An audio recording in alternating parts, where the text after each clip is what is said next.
Last class में अपन ने EOQ का कंसेप्ट पढ़ा और डिफरेंट लेवल्स ऑफ मटेरियल वो डिस्कशन की, minimum, maximum level, reorder level, average stock level, emergency level. अब हम उस टॉपिक को कंटिन्यू करते हैं। ईओक्यू के अपन ने डिफरेंट कंसेप्ट पढ़ लिए थे, उसी से रिलेटेड एक दो क्वेश्चन और अपन यहां ऐड करने जा रहे हैं। जैसे यहां पे क्वेश्चन नंबर 10 तक डिस्कस कर लिया था। सपोज ये क्वेश्चन नंबर 14 की डिस्कशन करें। क्वेश्चन नंबर 14 क्या कह रहा है, डिस्क्रिप्शन में नोट्स ऐड है, आप क्या है पेज नंबर 7 पे ये देख सकते हैं। ओके, क्या कह रहा है, XYZ buy less than 500 unit which is 3 month supply. 3 month supply में 500 यूनिट्स खरीदते हैं 300 करके, तो इनकी एनुअल रिक्वायरमेंट क्या होगी 500 यूनिट्स। 500 यूनिट्स खरीदते हैं 3 मंथ्स में, तो 12 मंथ्स में कितनी रिक्वायरमेंट होगी इनकी एनुअल 2000 यूनिट पर एनम की रिक्वायरमेंट होगी। कहता cost per unit, purchase price तो क्या है 125 पर यूनिट है। ओके, फिर कहता है ऑर्डरिंग कॉस्ट, जिसे आप एस से डिनोट करते हैं, ऑर्डरिंग कॉस्ट जो है 150 रुपए पर ऑर्डर है। और कह रहे कैरिंग कॉस्ट, कैरिंग कॉस्ट जिसे आप सी से डिनोट करते हैं, अगर परचेज प्राइस 125 है तो ये उसका 20% है, यानी कि 25 rupees per unit per annum.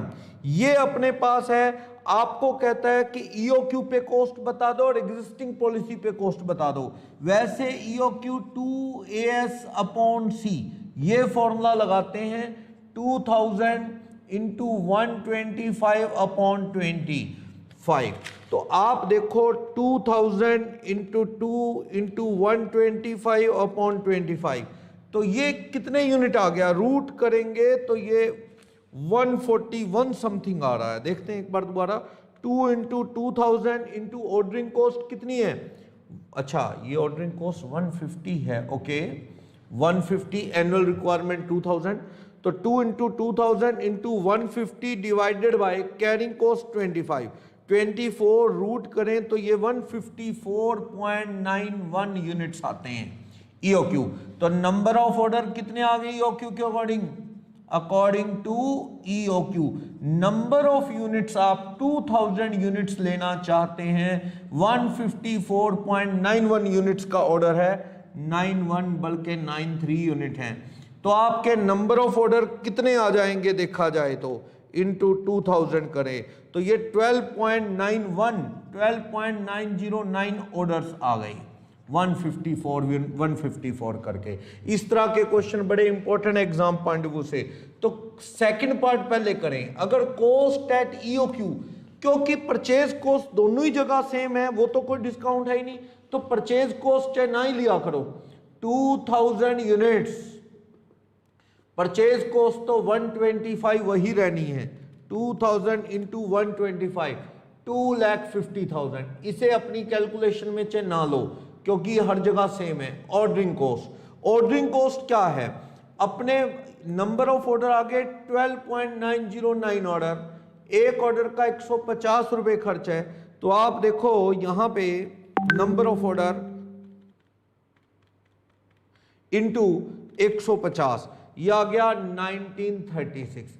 Carrying cost देखना, आप 154.9193 यूनिट्स मंगाएंगे, इतने यूनिट्स मंगाएंगे आप 154.91 यूनिट, इतने यूनिट बनाएंगे, आए खत्म तो हर वक्त इतने थोड़ी पड़े रहेंगे।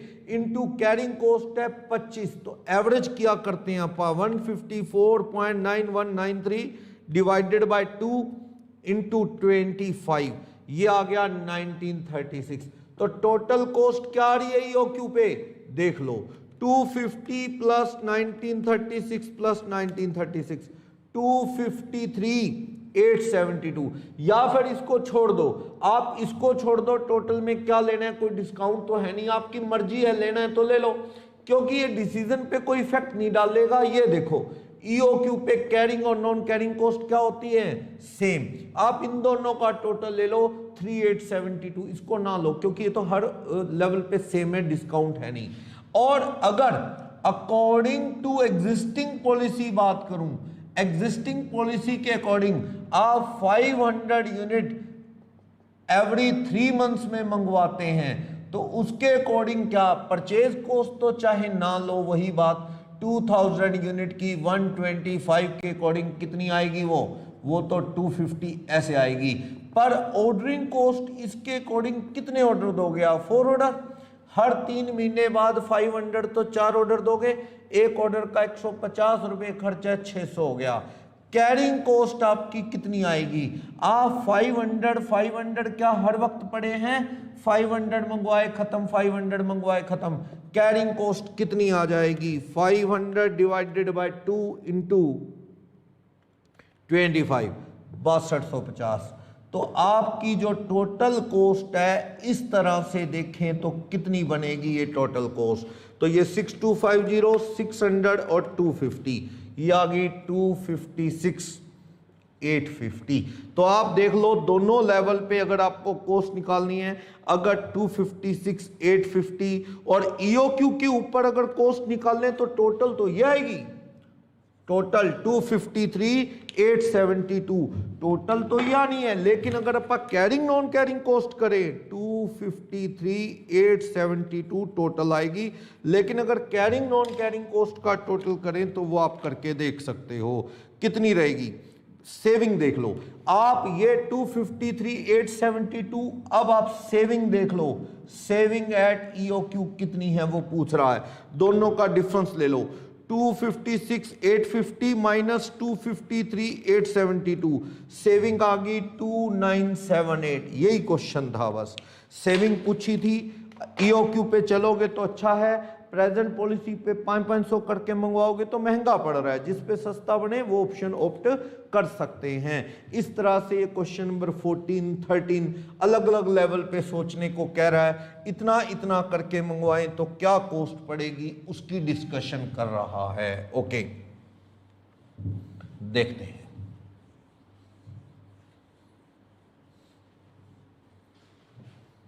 क्या कह रहा है। क्वेश्चन नंबर 16 क्वेश्चन में क्या कह रहा है, 16, 17 ऐसा है। 16 क्वेश्चन कहता है XYZ company 500 unit every month माल बनाएगी, 500 यूनिट हर महीने, और मटेरियल परचेज करेगी 10 रुपए। तो purchase price of raw material, purchase price क्या है, ₹10 पर यूनिट है परचेज प्राइस, और ये हर महीने 500 बनाएगी तो एनुअल प्रोडक्शन या यूजेज कितनी है, annual consumption 500 unit per month है, तो आप इसको एनुअल बना लो ना, तो 6000 यूनिट पर एनम हो गए, 6000 यूनिट पर एनम यहां से। ओके, फिर हमें क्या कहता है, फिर हमें कह रहा है क्वेश्चन नंबर 16 में कह रहा है कि ऑर्डरिंग कॉस्ट, जो ऑर्डरिंग कॉस्ट है S 400 पर ऑर्डर है, बहुत ज्यादा है, 400 रुपए पर ऑर्डर, और हमें क्या रहा है हमारे कॉस्ट क्या, इंटरेस्ट कितना लगेगा। देखो ये कोई चीज परसेंटेज में और कोई चीज रुपी में, तो आप रुपी में बना लो, कोई दिक्कत नहीं, ग्राउंड रेंट रुपी में है, इंटरेस्ट कितने का माल है, 6000 यूनिट आप खरीदोगे, 10 रुपए पर यूनिट, 60,000 का, 2% पर एनम इंटरेस्ट है 1200 रुपए का। एक तो लॉस, गोडाउन रेंट का खर्चा क्या पड़ेगा, गोडाउन रेंट 150 रुपए महीना, तो 12 मंथ्स का कितना पड़ेगा 1800। फिर हमें कह रहा है कि इंश्योरेंस, इंश्योरेंस जो है 1 लाख का है, 1 लाख का कितना इंश्योरेंस पड़ेगा, 3.6%, 36। अब आप कहोगे जी माल तो सर 60,000 का, तो इंश्योरेंस 1 लाख का क्यों होता है, कई बार इंश्योरेंस कंपनी की मिनिमम पॉलिसी अमाउंट यही है, तो वो कम से कम इतने रुपए का बीमा करेंगे करवाना। अब कोई पुरानी कार ले जाए और बीमा कंपनी को कहे सरकार ही 20-30 हजार रुपए की है, नो, वो कार जो है कम से कम इतने का इंश्योरेंस करेंगे बाइक, और उसी हिसाब से, ठीक है। तो वेस्टेज कितनी, नुकसान कितना, 60,000 का साल में माल आएगा, 1% वेस्टेज कह रहा है, तो कितना 6। Total holding cost, storage cost कह लो, कैरिंग कॉस्ट कह लो, टोटल साल की कितनी 72, ठीक। 36 36 72। तो carrying cost per unit per annum कितनी आ गई 72 साल के यूनिट 6000। इसका मतलब 1 रुपये 20 पैसे per unit per annum carrying cost आ गई। अगर आपको ईओक्यू निकालना है साल के 6000 और 400 ऑर्डरिंग कॉस्ट, ये 1 रुपये 20 पैसे, तो आप ईओक्यू सॉल्व कर सकते हैं। 2 into annual 6000 into 400 divided by 1.2 root में करोगे तो ये 2000 यूनिट आ गए। 2-2000 करके मंगवाओ, सबसे सस्ता पड़ेगा। साल में आपको 6000 यूनिट मंगवाने हैं तो आप 2-2 करके मंगवाओगे तो कितने ऑर्डर में मंगवा लो, 3 ऑर्डर में मंगवाओगे तो सबसे सस्ता पड़ेगा। और ईओक्यू पे कैरिंग नॉन कैरिंग कॉस्ट क्या रहती है, बराबर रहती है। तो आराम से ये क्वेश्चन कर लोगे। ऐसा ही 17 क्वेश्चन है। 17 में कह रहा है फैक्ट्री 40,000 यूनिट 40,000 रुपी 1 रुपये पर यूनिट वाला रॉ मटेरियल खरीदती है। रॉ मटेरियल परचेज प्राइस क्या है, परचेज प्राइस है 1 रुपये per unit. Purchase cost total कितने रुपए दे रखी है, ₹40,000। तो मैं समझ गया इससे कि परचेज क्वांटिटी पर एनम कितनी है, 40,000 kg है। 1 रुपये का 1 यूनिट है तो 40,000 यूनिट्स है 1 रुपये के हिसाब से। ओके, तो अपने को ऑर्डरिंग कॉस्ट एस कितने रुपए दे रहा है, 50 रुपये ऑर्डर दे रहा है। और फिर कह रहा है कैरिंग कॉस्ट जिसको आप सी कहते हैं, परचेज प्राइस 1 है तो उसका 20% यानी कि 20 पैसे per unit per annum carrying cost है। पहले तो कह रहा है ईओक्यू सॉल्व कर लो ईओक्यू सॉल्व कितनी आती है, इंटू 50 अपॉन में 20 पैसा। ईओक्यू कितनी आ जाएगी यहाँ से, 2 इंटू 40,000 इंटू 50 डिवाइडेड बाय 0.2। आप रूट में करेंगे तो ईओक्यू आ जाएगी 4472 यूनिट। वैसे फ्रैक्शन भी आ रहा है तो राउंड फिगर में लिख दिया 4472 यूनिट। ओके, फिर कहता है अगर आप ईओक्यू पॉलिसी पे चलेंगे, ईओक्यू वाली पे रीऑर्डर लेवल निकाल दो, मैक्सिमम लेवल, एवरेज लेवल निकाल लो। अगर फैक्ट्री साल में कितने दिन चलती है, क्वेश्चन नंबर 17 में एनुअल वर्किंग डेज कितने हैं, annual working days 360 days per annum है साल में। ओके, फिर हमें कहने लगा कि लीड टाइम क्या है, माल आने में एक ही है बस, मिनिमम मैक्सिमम कुछ नहीं, लीड टाइम तो एवरेज ही मान लो, बस यही लेना है हर जगह 9 डेज, कम मिनिमम मैक्सिमम कुछ नहीं है। और सेफ्टी स्टॉक, सेफ्टी स्टॉक का दूसरा नाम मिनिमम स्टॉक था, मिनिमम लेवल कितना दे रखा है वो 300 यूनिट। अब आपसे क्या पूछ रहा है क्वेश्चन नंबर 17 में ही, रीऑर्डर लेवल या रीऑर्डर स्टॉक या reorder point, minimum stock plus average usage into average time. ये फॉर्मूला पढ़ा करते थे हम। अगर मिनिमम स्टॉक दिया हो तो ये लगाना चाहिए, if minimum stock is not available तो maximum usage into maximum time का फॉर्मूला लगा सकते थे आप। मिनिमम स्टॉक गिवन है पेपर में 300 यूनिट, एवरेज यूजेज साल में 40,000 यूनिट कंज्यूम होते हैं और साल में दिन 360 हैं, तो एक दिन की आ गई इनटू एवरेज टाइम 9 डेज है। तो अपने पास 40,000 साल में दिन 360, 111.11 पर डे आ गया, इनटू 9 डे का आ गया 1000। तो सब करके 1300 यूनिट्स क्या आ गया, यहाँ से रीऑर्डर लेवल आ गया आराम से। फिर कह रहा है मैक्सिमम स्टॉक या लेवल बता दो, या मैक्सिमम लेवल। फॉर्मूला क्या होता था, याद होगा आपको, reorder level minus minimum usage into minimum time plus EOQ, ये फॉर्मूला हुआ करता था। तो लगाओ रीऑर्डर लेवल कितना है अपने को पेपर में पता, 1300 okay units, minus minimum usage, minimum नहीं बस एक ही है, 40,000 यूनिट साल में लगते हैं, साल में 360 दिन है। ओके, इनटू 9 डेज, कोई मिनिमम टाइम नहीं। ईओक्यू 4472 यूनिट्स अपने को पता है, तो कितना आ जाएगा सोल्व करके, 40,000 डिवाइडेड बाय 360 इंटू 9, ये 1000 आ गया। 1300 माइनस 1000 प्लस 4472, तो ये आ गया 13 माइनस 1000 प्लस 4472, ये आ गया 4772 यूनिट्स आ गया। फिर हमें कहता है एवरेज लेवल। एवरेज लेवल के दो फॉर्मूले होते हैं, minimum stock plus maximum stock divided by 2। तो इससे तो आंसर आएगा मिनिमम पेपर में 300 है, मैक्सिमम अपना 4772 डिवाइडेड बाय 2। इसको आप करेंगे तो ये आएगा अपना answer 2536 unit.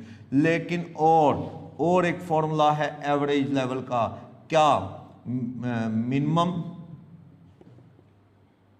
Minimum stock plus half of EOQ। तो लगाओ मिनिमम स्टॉक कितना है? मिनिमम स्टॉक हमारा 300 है प्लस हाफ ऑफ EOQ 4472 है। तो आप इसे करोगे तो ये 4472 प्लस 4472 का हाफ हो गया प्लस 300, इससे आएगा 2536।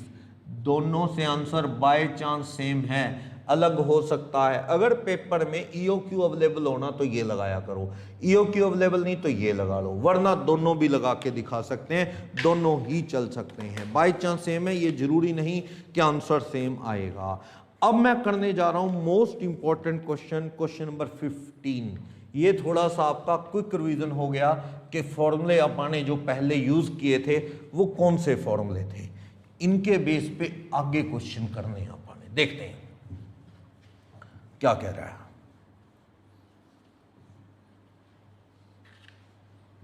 देखते हैं क्वेश्चन नंबर 15 क्या इंफॉर्मेशन दे रहा है। 15 में कह रहा है कि रिलायंस इंडस्ट्री को ऑफर मिले हैं क्वांटिटी डिस्काउंट के on its order of material as under. सामने वाला कह रहा है रेट 1200 लग जाएगा अगर आप ऑर्डर 500 से कम दोगे, 100 करके, 200, 150 करके दोगे, 500 से कम करके दोगे, 400 करके, 300 करके, तो रेट 1200 लगेगा। आप 500 करके मंगवा लो, 600, 800, 1000 तक, 900 करके इकट्ठा मंगवाओ, ज़्यादा मंगवाओ, रेट 1180 लग जाएगा।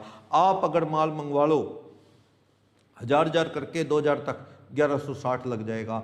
आप मंगवा लो 1140, 2000 से 3000 के बीच में, यानी कि 2000, 2500, 2200, 2800 पर ऑर्डर, इतना इकट्ठा मंगवाओ तो रेट लग जाएगा 1140। 3000 करके मंगवा लो या उससे भी ऊपर, 3500 करके, तो रेट 1120। यानी वो कह रहा है थोड़ा मंगवाओगे तो रेट ज़्यादा है पर यूनिट, इकट्ठा मंगवाओ, ज़्यादा मंगवाओ तो रेट थोड़ा ठीक लगा देंगे। वो तो है ही है। आपको साल में 100 kg चीनी चाहिए या 1000 kg, आप थोड़ी मंगवा रहे हो 5 किलो तो रेट ज़्यादा लगाएगा। आप 50 किलो मंगवा लो तो रेट हो सकता है 30 रुपये लग जाए। आप क्या है 100 किलो करके मंगवा लो तो हो सकता है 10 बार में ही मंगवा लो, आपको 1000 चाहिए तो हो सकता है रेट 29 लग जाए। वो चीज़ कह रहा है। आपको साल में ज़रूरत कितनी है? 5000 टन की ज़रूरत है साल में। 100 करके मंगवाओगे तो 50 बार, 50 करके मंगवाओगे तो 100 बार, 1000 करके मंगवाओगे तो 5 बार। देख लो आप कितनी बार मंगवाना है। कहता है EOQ अपनी नहीं निकल सकती यहाँ, क्योंकि यहाँ पे प्राइस फिक्स नहीं है, डिपेंड करता है प्राइस कि आप कितना माल मंगवा रहे हैं। कहता है ऑर्डरिंग कॉस्ट पर ऑर्डर, एक ऑर्डर देने का खर्चा कितने रुपए है? 1200 एक ऑर्डर का, और स्टॉक होल्डिंग मटेरियल के परचेज प्राइस का 20%। अब यही तो नहीं पता रेट तो आपके नंबर ऑफ ऑर्डर पे डिपेंड करता है, रेट फिक्स है ही नहीं, तो EOQ can't be find out. EOQ नहीं आप निकाल सकते क्योंकि रेट स्टेबल नहीं है, वो आपकी परचेज क्वांटिटी पे डिपेंड करता है। You are required to compute most economic level, इसलिए इसने कहा कि you have to find out most economic level. Economic order quantity नहीं, मोस्ट इकोनॉमिक लेवल, आपके हिसाब से कितना मंगवाएं कि सस्ता पड़े। इसका कोई एक आंसर जरूरी नहीं, एक स्टूडेंट का दूसरे से आंसर वेरी कर सकता है, क्योंकि ये नंबर ऑफ यूनिट्स पर ऑर्डर उस पर डिपेंड करता है। जब अपना प्राइस ही देखो, फॉर्मूला होता है 2AS/C। C आप कैसे रखोगे? C नॉट डेफिनेट, सर्टेन ही नहीं है। जब आप 500 करके मंगवाओगे तो रेट 500 से कम करके मंगवाओगे तो रेट 1200 पड़ेगा, 1200 का 20% पड़ेगा 240। अगर आप मान लो 500 करके मंगवाओगे या 800, 700, रेट 1180 पड़ जाएगा, उसका 20% ये 236 हो जाएगा। यानी ये तो पता ही नहीं C कितना है, C फिक्स नहीं है, स्टेबल नहीं है, तो EOQ तो आप फाइंड आउट कर भी नहीं सकते, इसलिए उसने पूछा ही नहीं। वो कहता है इकोनॉमी ऑर्डर लेवल निकाल दो कि सस्ता आपके हिसाब से कहां पड़ेगा। तो आपको साल में कितना माल चाहिए? आपको एनुअल चाहिए। यहां पे क्वेश्चन नंबर 15 में आपको एनुअल रिक्वायरमेंट है 5000 यूनिट्स की। आपकी ऑर्डरिंग कॉस्ट कितने रुपए है? आपकी ऑर्डरिंग कॉस्ट है 1200 पर ऑर्डर। जो कैरिंग कॉस्ट है ना वो 20% है मटेरियल की परचेज का, मटेरियल परचेज प्राइस का। जब अपने को यही नहीं पता कि रेट क्या पड़ेगा तो हम ईओक्यू तो निकाल ही नहीं सकते। ना उसने पूछा इकोनॉमी ऑर्डर लेवल, तो हम सोच के देख लेते हैं। कोशिश ये करो ऑप्शन इतने बना दो कि हर तरह का रेट कवर हो जाए, 1200 1180 हर तरह का, इतने बना दो। तो चलो यहाँ पे क्वेश्चन नंबर 15 इंपॉर्टेंट, आप यहाँ पे डिटेल बनाने जा रहे हैं। कैसे बनेगी डिटेल? कॉलम बना दो यहाँ पे। ओके, अलग अलग कॉलम बना देते हैं। नंबर ऑफ यूनिट्स का बना देते हैं first column, number of units पर ऑर्डर। एक ऑर्डर में कितने यूनिट होंगे? कॉलम नंबर 1, एक ऑर्डर में कितने यूनिट। मान लो आपने हर तरह का रेट कवर करना है तो मान लो 100 यूनिट्स का ही बना दिया मैंने, 100 यूनिट, ताकि प्राइस क्या है 100 करके मंगवाओगे तो 1200 पड़ेगा। और नंबर ऑफ ऑर्डर बनाने हैं, परचेज प्राइस बना लो परचेज प्राइस कितने रुपए पड़ेगा। अगर 100 करके बनवाओगे तो सेकंड कॉलम कह रहा है 500 रुपये पर यूनिट रेट पड़ेगा, पर यूनिट 500 रुपये रेट पड़ेगा। आप देखो नंबर ऑफ ऑर्डर का बनवा लो, number of order, number of order depend करता है कि 5000 यूनिट आपको माल चाहिए, इसको डिवाइड कर दो कॉलम नंबर 1 से। 5000 चाहिए, 100 करके मंगवाओगे तो कितने आ जाएंगे? 50।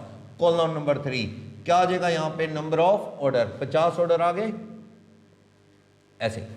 और रेट क्या लग जाएगा अपना? रेट अगर परचेज प्राइस ये 500 से कम मंगवा रहे हो तो 1200 रुपये रेट पड़ेगा। Okay, per unit 1200। ओके, फिर अगर आप 500 करके मंगवाएंगे तो देखें क्या रेट पड़ेगा? 1180 रुपये पर यूनिट। कितने ऑर्डर देने पड़ेंगे? 500 करके 10 ऑर्डर देने पड़ेंगे। फिर आप देख लो 1000 करके सोच लो, हर तरह का कवर कर लो आप, 1000 करके मंगवा लें तो कितना रेट पड़ जाएगा? 1000 पे 1160 रुपये पर यूनिट। कितने ऑर्डर देने पड़ेंगे? 5 ऑर्डर। फिर आप देख लो उसके बाद कह रहे हैं रेट बदल रहा है 2000 पे, 2000 करके मंगवा लें तो रेट क्या पड़ जाएगा? 2000 पे 1140 रुपये पर यूनिट। कितने ऑर्डर आ जाएंगे? 2.5।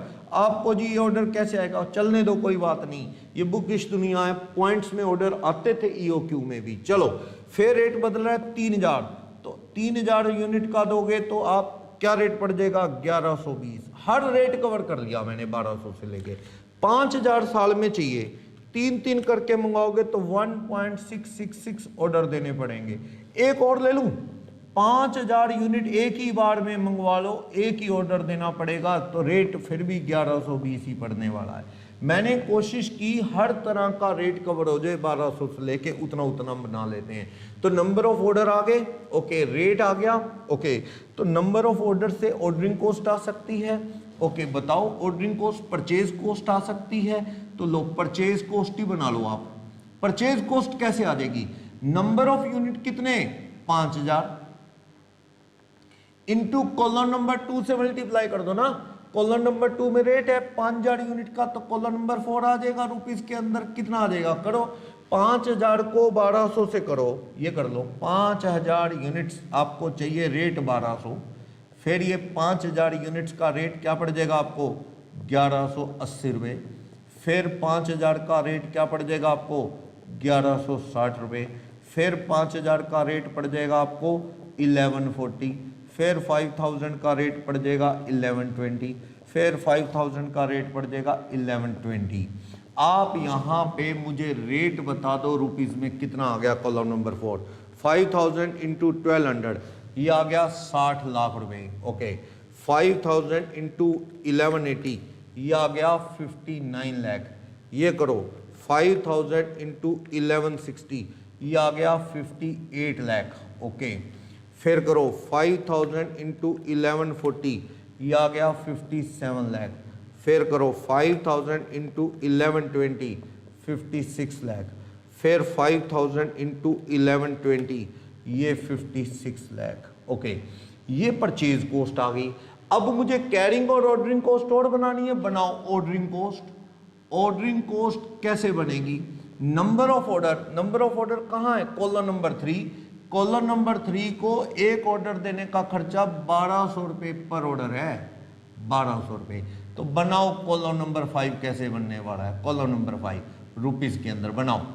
50 ऑर्डर देंगे आप 100 करके, एक ऑर्डर का खर्चा 1200 रुपये है, तो 50 इंटू 1200। फिर आप कितने ऑर्डर दोगे? 10 इंटू 1200। फिर 5 ऑर्डर इंटू 1200। फिर आप 2.5 ऑर्डर दोगे इंटू 1200। फिर आप ऑर्डर दोगे 1.66 इंटू 1200। फिर आप ऑर्डर दोगे एक ऑर्डर 1200। तो अपने यहाँ पे रुपी देख लो ना, कितने कितने रुपीज आ गए कॉलम नंबर 5। तो वैसे ये दोबारा करके दिखाने की जरूरत नहीं, ऊपर लिख दिया काफ़ी होता है, वहाँ से दिख रहा है।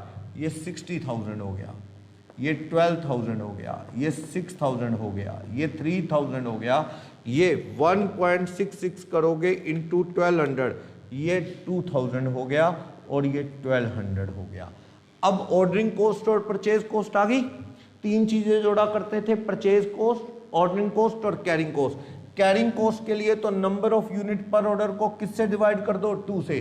नंबर ऑफ यूनिट पर ऑर्डर ये रहे, नंबर ऑफ यूनिट पर ऑर्डर को एवरेज बनाओ पहले तो, एवरेज यूनिट्स।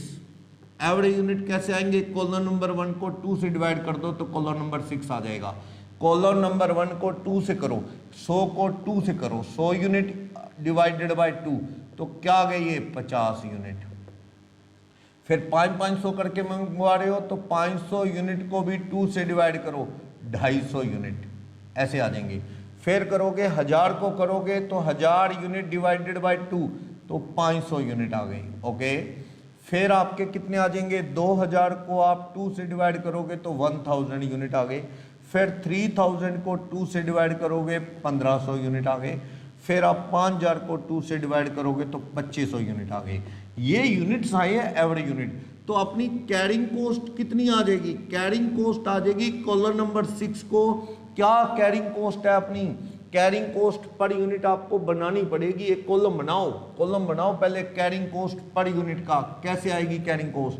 कैरिंग कॉस्ट आएगी, परचेज प्राइस 1200 है कॉलम नंबर 2 इंटू उसका 20% कैरिंग कॉस्ट, तो कॉलम नंबर 7 ऐसे आएगा। बनाओ कितने रुपए आ गई?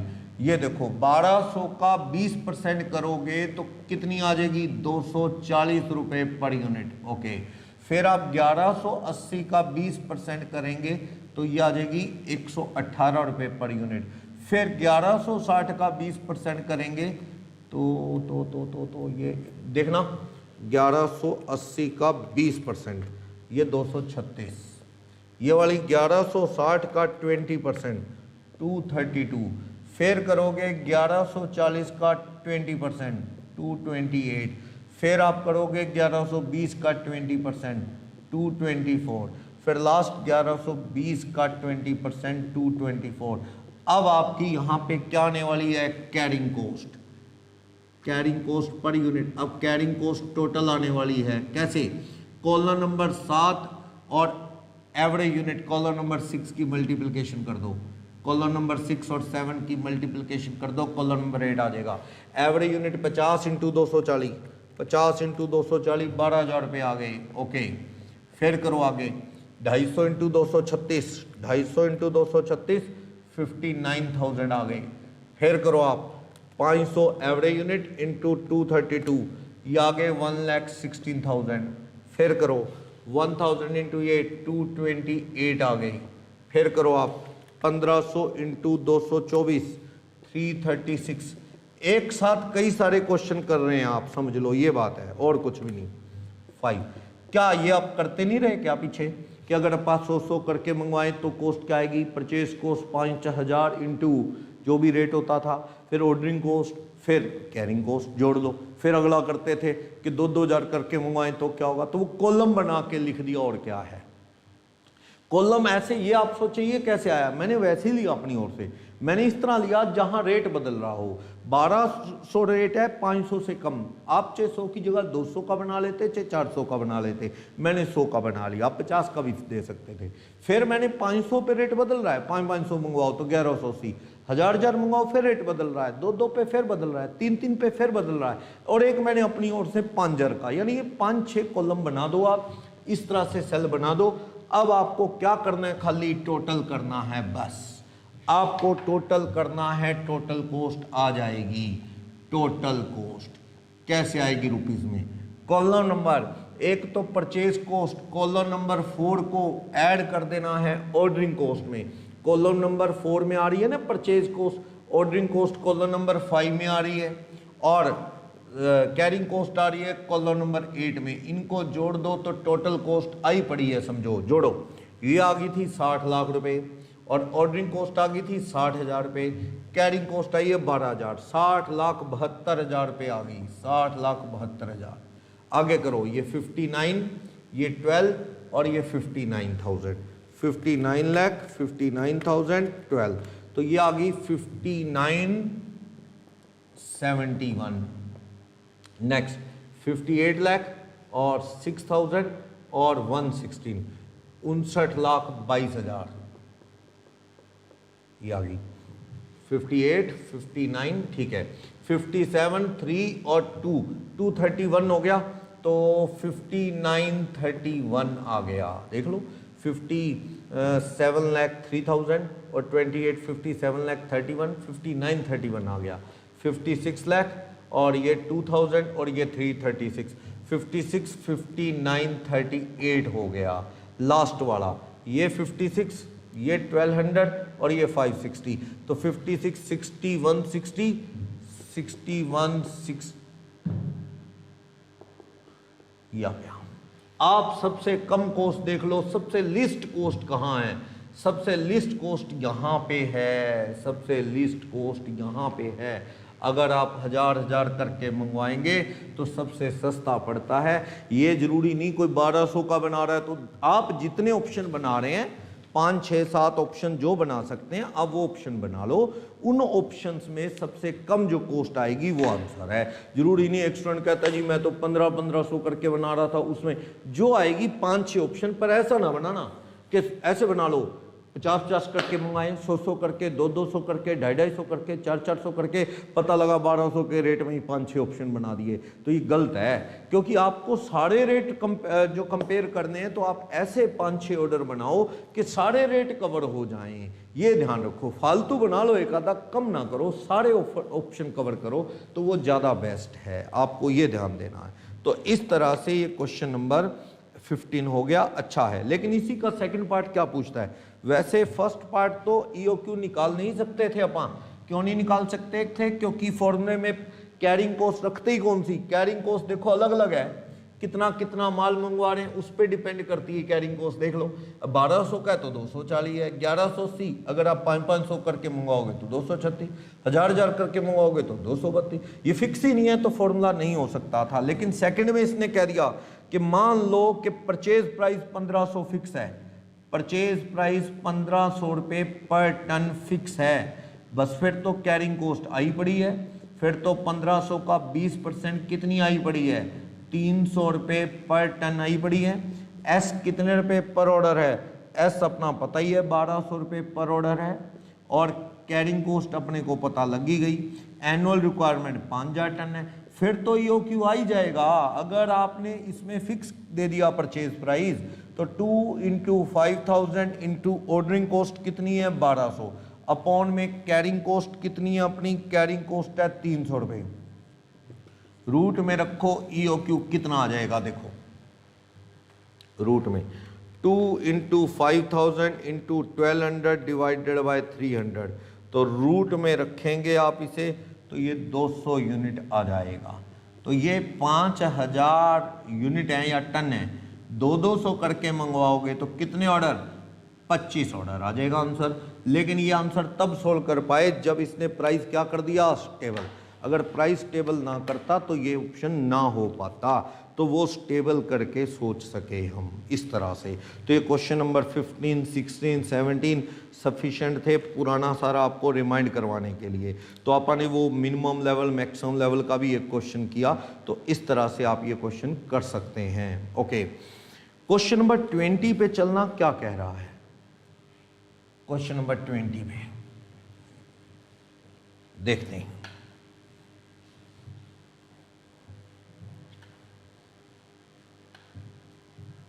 इसमें यही क्वेश्चंस आने के चांस है। वो लिफो फीफो बनाने के 1-2 ICI के मॉड्यूल में हैं, वो एग्जाम में आते नहीं है कि बनाओ, वो सब फाउंडेशन लेवल में कवर थे, average level, standard cost method, वो सब चलो काम नहीं आते। क्वेश्चन नंबर 20 क्या कह रहा है? कह रहा है कि कंपनी के पास ऑप्शन है मटेरियल 2 जगह से खरीदा जा सकता है। सोर्स 1 कह रहा है 2% से ज़्यादा डिफेक्टिव नहीं होगा। सोर्स 1 कह रहा है मैक्सिमम डिफेक्टिव कितना होगा? मैक्सिमम डिफेक्टिव होगा 2%। माल खराब हो सकता है, कोई गारंटी नहीं। 100 यूनिट मंगवाओगे तो 98 ठीक निकलेंगे, ये श्योर है। 2% 2 खराब हो सकते हैं। सोर्स 2 वाला क्या कह रहा है? सोर्स 2 वाला कह रहा है, यहाँ पे कहता है जी सोर्स 2 वाला कोई गारंटी नहीं देता भाई खराब कितना होगा, लेकिन पास्ट एक्सपीरियंस बताता है डिफेक्टिव 2 पॉइंट। पास्ट एक्सपीरियंस के बेस पे पता लगता है कि जो डिफेक्टिव है वो है 2.8%। डिफेक्टिव 2.8% है, पास्ट एक्सपीरियंस से पता लगता है। तो मटेरियल हजार यूनिट के लोट में आता है। अगर इनसे खरीदेंगे 1000 यूनिट तो डिफेक्टिव कितने निकल सकते हैं? 20 यूनिट। अगर इनसे खरीदेंगे 1000 यूनिट पर लॉट तो एक लॉट में खराब निकल सकते हैं 28 यूनिट। तो एक्स्ट्रा 8 यूनिट एक्स्ट्रा इन सोर्स 2 एक्स्ट्रा डिफेक्टिव कितना माल निकलने की उम्मीद है? एक्स्ट्रा डिफेक्टिव 8 यूनिट निकल सकते हैं। अब पढ़ो, सोर्स 2 सप्लाई करता है प्राइस जो कि 100 रुपये पर लोट कम है और defective unit of material can be rectified, ठीक करने का खर्चा 5 रुपये है। अब देखो, जो in comparison to source 2 charge price ₹100 per lot, यानी कि 1000 यूनिट का लॉट मंगवाएंगे तो 100 रुपये कम लगाता है। सोर्स 1 गारंटी देता है 2% की, लेकिन 100 रुपये महंगा है। सेकंड वाला गारंटी नहीं देता पर 100 रुपये कम है। पुराना एक्सपीरियंस बताता है कि 8 यूनिट एक्स्ट्रा खराब हो जाएंगे, इतनी बात है। तो कोस्ट ऑफ रेक्टिफिकेशन, ठीक करने की, cost of rectification of extra 8 unit और if we order या we avail material from source 2। अगर अपन सोर्स 2 से माल लें तो 8 यूनिट खराब होंगे, तो 8 यूनिट खराब होंगे, उसका खर्चा 5 रुपये पर यूनिट के हिसाब से 40 रुपये हुआ। और यहाँ पे सेविंग कितने रुपए की है? 100 रुपये सेविंग है इन सोर्स 2। सोर्स 2 में 1000 यूनिट पे 100 बच रहा है, 1000 में से 8 एक्स्ट्रा खराब होंगे, 40 लगेंगे। तो net saving if goods is ordered to source 2। Source 2 से आप माल मंगवाएंगे तो बचत है, बेनिफिट है कितने रुपए का? 60 रुपए का। आप सोर्स 2 से मंगवा लो, 60 रुपए का फायदा हो रहा है इस तरह से। क्लियर? तो वो बता रहा है कि अपने खराब कितने होंगे, 20 की जगह 28। कई लोग ऐसे कर लेते हैं, 20 इंटू ठीक करने का खर्चा कितने रुपए? 5 रुपये के हिसाब से 20 इंटू 5 200। इसको ठीक करने का खर्चा 28 इंटू 5 240, 40 रुपये, अच्छा उसका 100, 20 इंटू 5 100, इसका 140, 40 रुपये एक्स्ट्रा, वही 40 रुपये तो लिखा मैंने। 100 रुपये बचत, नेट कितना फ़ायदा हो रहा है? 60। तो आप सोर्स 2 से ही मंगवाना, फ़ायदा ज़्यादा है, नुकसान कम है।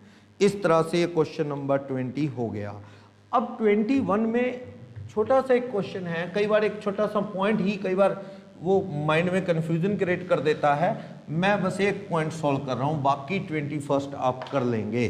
तो 21 में क्या कह रहा है? एक छोटा पॉइंट है, क्या कह रहा है? कंपनी मैन्युफैक्चर करती है प्रोडक्ट, रॉ मटेरियल जो बनाती है वो रॉ मटेरियल का परचेज प्राइस क्या है? रॉ मटेरियल का परचेज प्राइस ₹60 पर केजी है रॉ मटेरियल का। कह रहा है कंपनी की हैंडलिंग कॉस्ट 360 और 390 रुपये, 360 प्लस 390 750 रुपये पर ऑर्डर कॉस्ट है संभालने की, माल लेने की। चलो, इंक्रीमेंटल कैरिंग कॉस्ट है रॉ मटेरियल की 50 पैसे पर केजी। तो भैया कैरिंग कॉस्ट कह लो या स्टोरेज कॉस्ट कह लो, क्या है वो कह रहा है जी 50 पैसे पर मंथ है, पर मंथ। तो 12 मंथ्स की कितनी होगी, 6 रुपये होगी, 6 रुपये होगी साल की पर केजी। ओके, फिर कह रहा है रॉ मटेरियल को ब्याज का खर्चा इंटरेस्ट वो 9 रुपीज़ पर केजी है। तो कहने का मतलब आपको कैरिंग कॉस्ट 15 रुपये पर केजी पर एनम लेके चलनी है। बस ये इंफॉर्मेशन एक तो ये दे रहा है, साल में आपको एनुअल यूजेज नहीं दे रखी, एनुअल प्रोडक्शन जो आप माल बनाओगे, प्रोडक्शन कह लो या आउटपुट कितना है, वो 1 लाख यूनिट माल बनाओगे। और हमें क्वेश्चन में हिंट दे रहा है कि 1 किलो से 2.5 यूनिट बन जाते हैं, 2.5 unit produced from 1 kg, 1 kilo से तो 2.5 यूनिट बन जाते हैं। तो इसका मतलब एनुअल यूजेज या जिसे अपन कंजम्पशन कहते थे वो कितनी हो जाएगी केजी में, बताओ। 1 किलो से बनते हैं 2.5 यूनिट और 1 लाख यूनिट कितने किलो से बन जाएंगे, 40,000 केजी। बस अब आपको क्वेश्चन कर लेना है, साल में लाख बनाना है तो 40,000 किलो माल खरीदोगे। ये हमारा ए, कैरिंग कॉस्ट हमारी ये, एस हमारा ये जो ऑर्डरिंग कॉस्ट बोलते हैं, ऑर्डर कॉस्ट। बस अब सारी चीजें एस 750, 40,000 किलो माल। कई बार स्टूडेंट 1 लाख ही ले जाता है, तो नहीं, इतना बनाने के लिए कितना लगता है वो हिंट है अपने पास, तो कितना कंजम्पशन वो पता लग गया। इस क्वेश्चन में और एक पॉइंट भी अच्छा है, वैसे अगर मैं इसका EOQ बनाऊं तो कितना 2 एनुअल 40,000 किलो, ऑर्डरिंग कॉस्ट क्या है, ऑर्डरिंग कॉस्ट 750, कैरिंग कॉस्ट 15 रुपये। तो EOQ कितना आता है इस क्वेश्चन में, 2 × 40,000 × 750 डिवाइडेड बाय 15, रूट में रखो तो ये आ रहा है 2,000 केजी। 2,000 करके मंगवा लो, 40,000 मंगवाना है आपने, 40,000 अपॉन में 2,000। आप कितने ऑर्डर दोगे, 20 बार में माल मंगवा लोगे, ठीक है, 20 बार में माल मंगवाओगे, सस्ता पड़ेगा। तो आप देखो यहाँ पे कि अपनी कोस्ट एट EOQ, बड़े क्वेश्चन कर लिए हमने इस तरह के, कोस्ट EOQ पे, परचेज कोस्ट, हम 40,000 किलो माल खरीदेंगे, 1 किलो 60 रुपये का है, तो कितने का हो गया, 40,000 × 60, ये हो गया 24 लाख का। ओके, ऑर्डरिंग कॉस्ट बोलो हमारी कितनी पड़ती है, ऑर्डरिंग कॉस्ट पड़ती है हमारी 750 रुपये पर ऑर्डर। हम 20 ऑर्डर देंगे तो 750 × 20, 15,000। हमारी कैरिंग कॉस्ट क्या पड़ेगी, हमारी कैरिंग कॉस्ट हम जब कितना कितना करके मंगवाएंगे, 2,000 किलो करके, डिवाइडेड बाय 2, कैरिंग कॉस्ट 15 रुपये केजी है, तो कितनी पड़ेगी, ये भी 15,000। तो टोटल कॉस्ट हमारी EOQ पे क्या पड़ती दिखती है, एट EOQ हमारी टोटल कॉस्ट पड़ती है 24,30,000 रुपये ये। लेकिन हमें क्या कह रहा है, पढ़ो, हमें कह रहा है कि कंपनी को एक ऑफर आया है, सामने वाला कह रहा है जी क्वार्टरली मंगवा लो, थर्ड पॉइंट कहता क्वार्टरली मंगवा लो 3-3 महीने करके, तो जो डिस्काउंट बताओ हम देख लेंगे। तो आपको पूछ रहा है आप बताओ कितना डिस्काउंट चाहते हो इसमें। If goods is ordered quarterly, quarterly मंगवाओगे तो कितना, साल में 40,000 किलो चाहिए, आप 4 से डिवाइड करोगे तो 10,000 किलो पर क्वार्टर, 3-3 महीने बाद मंगवाओ तो देखें कॉस्ट क्या पड़ेगी। तो परचेज कॉस्ट तो वही पड़नी है अपनी, उसमें तो कोई अभी तो नहीं, अपन कॉस्ट देखते हैं कितनी, 40,000 केजी की अपनी कॉस्ट क्या है, 60 रुपये किलो के हिसाब से 24 लाख। लेकिन ऑर्डर कितने देने पड़ेंगे, ऑर्डरिंग कॉस्ट जो है वो 4 बार ही लगेगी, एक ऑर्डर का खर्चा 750 रुपये है, क्या 750, 3,000 होगी।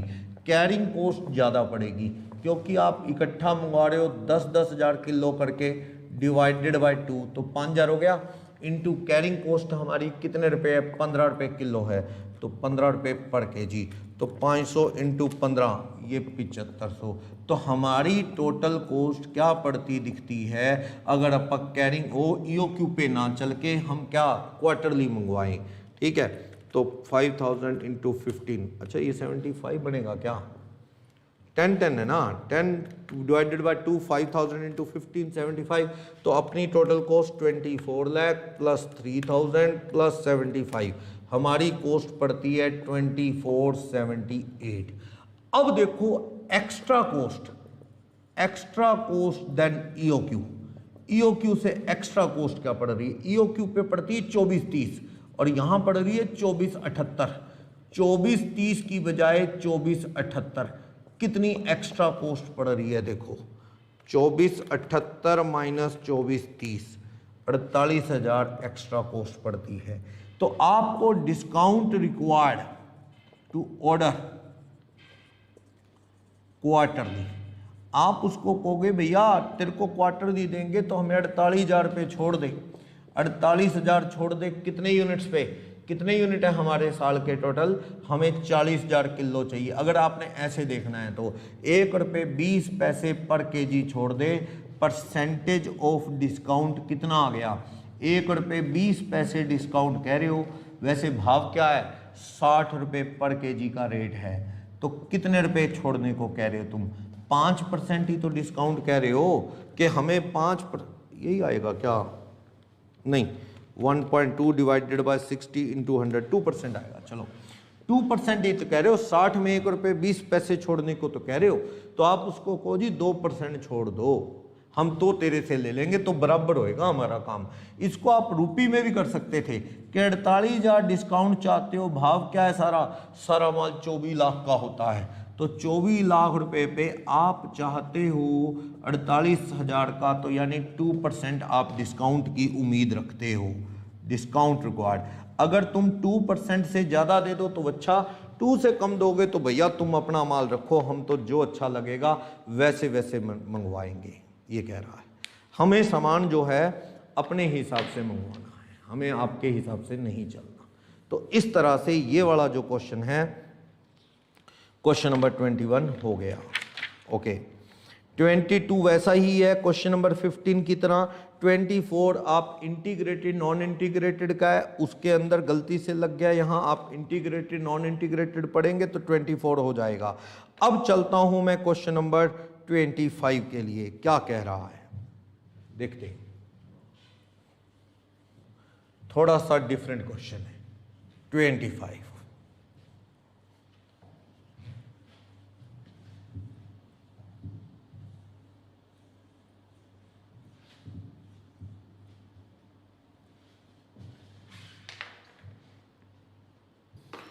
क्वेश्चन नंबर 25 पढ़ते हैं, पेज नंबर 13, क्वेश्चन नंबर 25 क्या कह रहा है देखते हैं। हमें कह रहा है आईपीएल लिमिटेड कह रहा है यूजेज अ स्मॉल कास्टिंग। कोई आईपीएल लिमिटेड है वो स्मॉल कास्टिंग यूज कर रही है। कास्टिंग ना मेल्टेड मेटल के लिए यूज होता है, जैसे लोहे की फाउंड्री है, लोहा बन रहा है, गोल्ड बन रहा है, तो मेटल को मेल्ट करते हैं ना, फिर शेप देते हैं, तो मेल्टेड मेटल के लिए वर्ड यूज होता है कास्टिंग। कहता है आईपीएल लिमिटेड कोई छोटी कास्टिंग यूज करती है फिनिश प्रोडक्ट बनाने के लिए। कास्टिंग परचेज की जाती है फाउंड्री से, लोहे की फैक्ट्री को बोलते हैं जहाँ मैन्युफैक्चर होता है आयरन फाउंड्री, जैसे ऑयल की रिफाइनरी होती है, आयरन की फाउंड्री होती है, उधर कोचीन साइड उधर भी ये फाउंड्री हैं। IPL limited purchase 54,000 casting per year at the cost of 800 पर कास्टिंग। तो साल की रिक्वायरमेंट कितनी है? क्वेश्चन नंबर 25 में कह रहा है साल की एनुअल रिक्वायरमेंट 54,000 यूनिट्स की है और परचेज प्राइस क्या है? परचेज प्राइस 800 पर यूनिट है। ओके, फिर कहने लगा casting are use evenly throughout the year having 360 days per year. तो एक साल में 360 डेज हैं। ओके, सारा साल बराबर यूज होती है। तो इसका मतलब अगर मैं एवरेज यूजेज पर डे पूछूं, एवरेज यूजेज कह लो या कंजम्पशन कह लो, तो पर डे कितनी? 54,000 साल में 360 डेज से डिवाइड कर दो तो 150 आ रहा है ना। हाँ, 54 divided by 360, 150 unit per day अपना माल कंज्यूम होता है। इसका मतलब ये है एवरेज यूजेज या कंजम्पशन 150। आगे चलो, कहता है कि कंपनी का एस्टीमेट है एक बार ऑर्डर देने का खर्चा एस बहुत ज़्यादा है, 9,000 पर ऑर्डर का खर्चा है, 9,000 रुपये। फिर कह रहा है कंपनी कह रही है 301 यूनिट को संभालने का खर्चा है क्योंकि स्पेशल टेम्परेचर और ह्यूमिडिटी कंडीशन में रखना पड़ता है, तो carrying cost 300 per unit unit है साल का खर्च, तो ए दे दिया, एस दे दिया, सी दे दिया, अपने पास सारा कुछ अवेलेबल है। फिर क्या कहने लगा हमें, delivery of from the foundry generally take 6 days, average माल आने में कितना टाइम लगता है, ये सारी इंफॉर्मेशन दे दी। Average lead time, average delivery time कह दो 6 डेज, एवरेज 6 दिन का टाइम लगता है, बट मैक्सिमम टाइम कितना लग सकता है, मैक्सिमम टाइम लग सकता है 10 डेज, 6 दिन से लेके 10 दिन के बीच, मिनिमम नहीं, एवरेज अक्सर 6 दिन में आ जाता है वैसे कहता है, लेकिन श्योर नहीं है, 10 दिन श्योर है, मैक्सिमम 10 दिन में आ जाता है। वैसे प्रोबेबिलिटी बता रहा है, days of delivery and percentage of occurrence, 6 days में आने की प्रोबेबिलिटी कितनी है, 6 डेज में आने की प्रोबेबिलिटी, तो days of delivery with in 6 days, 6 days में माल आने की प्रोबेबिलिटी कितनी है, परसेंटेज टू रिसीव, माल आने के चांस कितने हैं, 75%। तो स्टॉक आउट मीन्स माल खत्म हो गया, हम किसी को डिलीवरी नहीं दे पाएंगे, तो रिस्क कितना है, 25%। 7 डेज में माल आने के चांस, 7 दिन में 10% और बढ़ गए, यानी कि 85% हो गए, रिस्क क्या हो गया, कम। 8 डेज में माल आने के चांस 5% और बढ़ गए, 90%, तो रिस्क कितना हो गया, 10%। 9 डेज में माल आने के चांस 5% और बढ़ गए, 95, तो रिस्क कितना रह गया, 5। 10 डेज में माल आने के चांस क्या हो गए, 100%, रिस्क क्या हो गया, 0। ये मैंने क्या किया, मुझे बता रहा है क्वेश्चन नंबर 25 में, क्या कह रहा है कि भाई माल आने में एवरेज 6 दिन लगते हैं, 6 डेज में माल आने की जो प्रोबेबिलिटी दे रखी है उसने, वो हमें बता रहा है 75% है, यानी श्योरिटी नहीं है, 75% जो है वो यहाँ पे कवर कर रहा है, 75% चांस है, कह रहा है कि भाई माल आ जाएगा 75, 25% तो रिस्क है, ये रिस्क है, ये रिस्क ऑफ स्टॉक आउट कह दो, स्टॉक नहीं आएगा 6 दिन। 7 दिन, जितने दिन बढ़ाओगे माल आने के चांस बढ़ जाएंगे ना। एक स्टूडेंट के मार्क्स पूछे मैंने, मैं बेटा कितने चांस है कि तू 70 मार्क्स ले लेगा इस पेपर में, 70 नंबर, कहता सर 75% चांस है कि मैं 70 नंबर लूँगा। मैंने नंबर घटाता गया, मैं क्या 65 नंबर आ जाएंगे, इसके कितने चांस है, कहता 5% और जोड़ लो, 80%। मैंने कहा 50 नंबर आ जाएंगे, उनके कितने चांस है, कहता 10% और जोड़ लो सर, 50 नंबर तो आ ही जाएंगे, 85% चांस है या 90% चांस। मैंने कहा और कम, मैंने कहा तू पास हो जाएगा, इसके कितने चांस हैं, 35 आ जाएंगे, कहता जी 100% श्योर है, पास तो मैं होऊंगा, हर हाल में कुछ भी हो जाए, कैसा मर्जी पेपर आ जाए।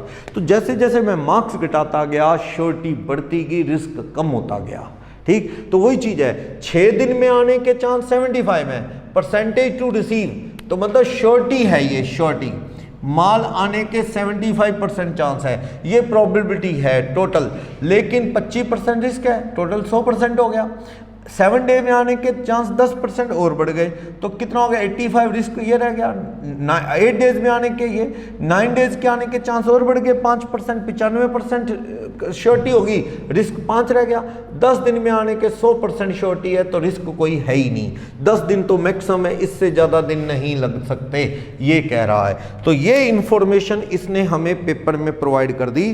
फिर इसके बेस पे कहता है ईओक्यू, ईओक्यू तो हम पुराने वाले कंसेप्ट से ही निकाल लेंगे, उसमें क्या है, ईओक्यू तो आई पड़ी है 2, एनुअल कितनी जरूरत है 54, ऑर्डरिंग कॉस्ट कितने रुपए है 9000 रुपये, कैरिंग कॉस्ट कितने रुपए है 300 रुपये, रूट में रखो। तो ईओक्यू में क्या है, ईओक्यू तो पुराना वही कंसेप्ट है, 2 into annual 54 into 9000 divided by 300 रुपये, ठीक है। इसको रूट में करो तो ये 1800 यूनिट आ गए। 54,000 चाहिए साल में आपको, 54,000 को आप 1800 से डिवाइड कर दो, तो नंबर ऑफ ऑर्डर कितने दोगे आप, नंबर ऑफ ऑर्डर 30 दोगे, 30 बार में माल मंगवाओगे, सस्ता पड़ेगा, ये ईओक्यू है। चलो ये तो कोई दिक्कत नहीं। अब देखना क्वेश्चन पॉइंट नंबर 2 में क्या कह रहे हैं। पॉइंट नंबर 2 में कह रहा है वो, इसमें हमें क्वेश्चन जो दे रहा है वो कह रहा है कि अज्यूम करो कंपनी रिस्क लेना चाहती है 5%, assume the risk, maximum risk of stock out, stock out risk लेना चाहती है 15%, मतलब श्योरिटी कितनी चाहती है 85, इसका मतलब टोटल 100 होता है। इसका मतलब कंपनी क्या है 15% रिस्क लेने को तैयार है, इसका मतलब तो ये हो गया कि कंपनी क्या है 85% श्योरिटी चाहती है, मैक्सिमम रिस्क 15% रहे, तो वही कब हो सकता है 7 डेज। तो आप 7 डेज बनते हैं री ऑर्डर लेवल। आप री ऑर्डर लेवल कब दे दें, तो एवरेज यूजेज इनटू 7 डेज, तो एवरेज 54,000 यूनिट लगता है माल, साल में 360 दिन है, तो आप अगला ऑर्डर 7 दिन का माल पड़ा है ना तब दे दें। यानी कि ये क्या आ जाएगा, करोगे तो 150 इंटू 7, 1050 यूनिट पे अगला ऑर्डर दे दो। खतरा 15% है, खतरा है कम है, कितना है, अभी भी खतरा है, रिस्क है कि माल स्टॉक आउट खत्म हो जाए और बदनामी होगी। स्टॉक आउट होने से एक तो फाइनेंशियल लॉस, कस्टमर आया आपके पास सामान ही नहीं है बना के देने के लिए, अगला कहता है सामान दे दो, आपका सॉरी रॉ मटेरियल नहीं है। एक तो फाइनेंशियल लॉस, पैसा हाथ से प्रॉफिट फॉरगोन है, दूसरा गुडविल का लॉस, अगली बार वो आएगा नहीं, कह यार ऐसे ही बंदे हैं, माल मूल तो होता नहीं, गुडविल का भी लॉस होता है, दोनों लॉस होते हैं स्टॉक आउट से। पर आप रिस्क लेने को तैयार हो, मैक्सिमम कितना रिस्क लेने को तैयार हो आप, 15%। श्योरिटी कितनी चाहते हो, इसका मतलब 85। ऐसा कब है, जब आप अगला ऑर्डर हिसाब से दे दो, 7 दिन का माल पड़ा है ना तब ऑर्डर दे दो, तो रिस्क सिर्फ 15% रहेगा, 85% श्योरिटी रहेगी। तो आप देखो तो 1000 यूनिट री ऑर्डर लेवल आ गया।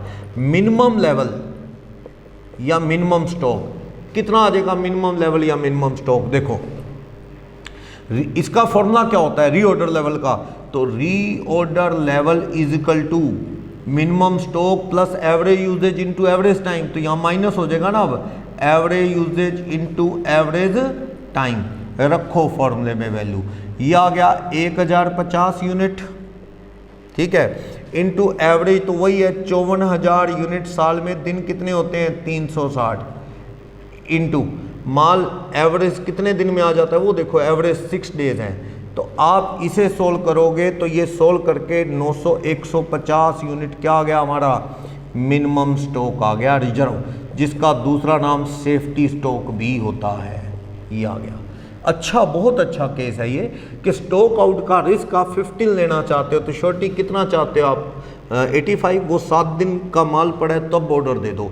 एक दिन में 150 लगता है तो 7 दिन में 1050 पे ऑर्डर दे दोगे ना, तो खतरा सिर्फ 15% रह जाएगा। गारंटी तो अब भी नहीं, रिस्क है पर थोड़ा है, 85% गारंटी है। थर्ड में कहता है maximum risk of stock out, कितना लेने को तैयार है वो, मैक्सिमम रिस्क थर्ड में कह रहा है जी 5% ही तैयार है, मतलब श्योरिटी कितनी चाहते हैं वो 95, इसका मतलब टोटल 100 होता है। तो ये री ऑर्डर, जो री ऑर्डर लेवल है या स्टॉक है वो कितने माल पे, आप देखो 95% श्योरिटी तो यहाँ बन पाएगी।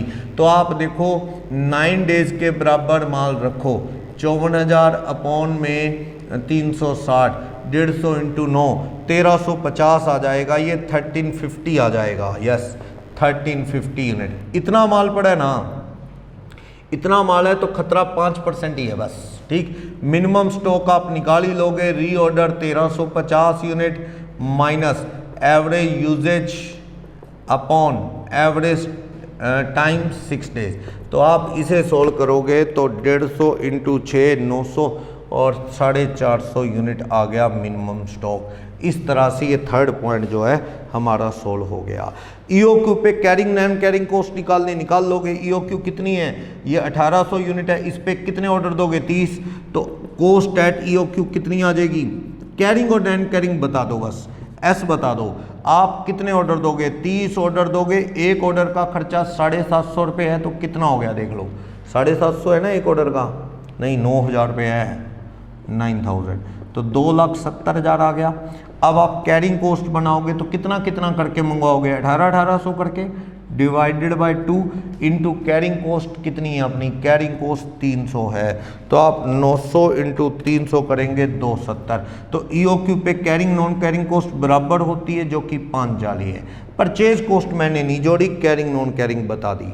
अब अगले में क्वेश्चन बदल रहा है 5th पार्ट में, वो कह रहा है अगर परचेज ऑर्डर का खर्चा 9000 नहीं 600 ही हो, सिर्फ ये वाला 600 ही हो, और आपको कह रहा है कैरिंग कॉस्ट ज़्यादा हो, 300 की जगह ये क्या हो 5th पार्ट में कह रहा है ऑर्डर कॉस्ट कितनी हो, सिर्फ 600 रुपये, और कैरिंग कॉस्ट कितनी हो, कैरिंग कॉस्ट हो 720 रुपये साल की।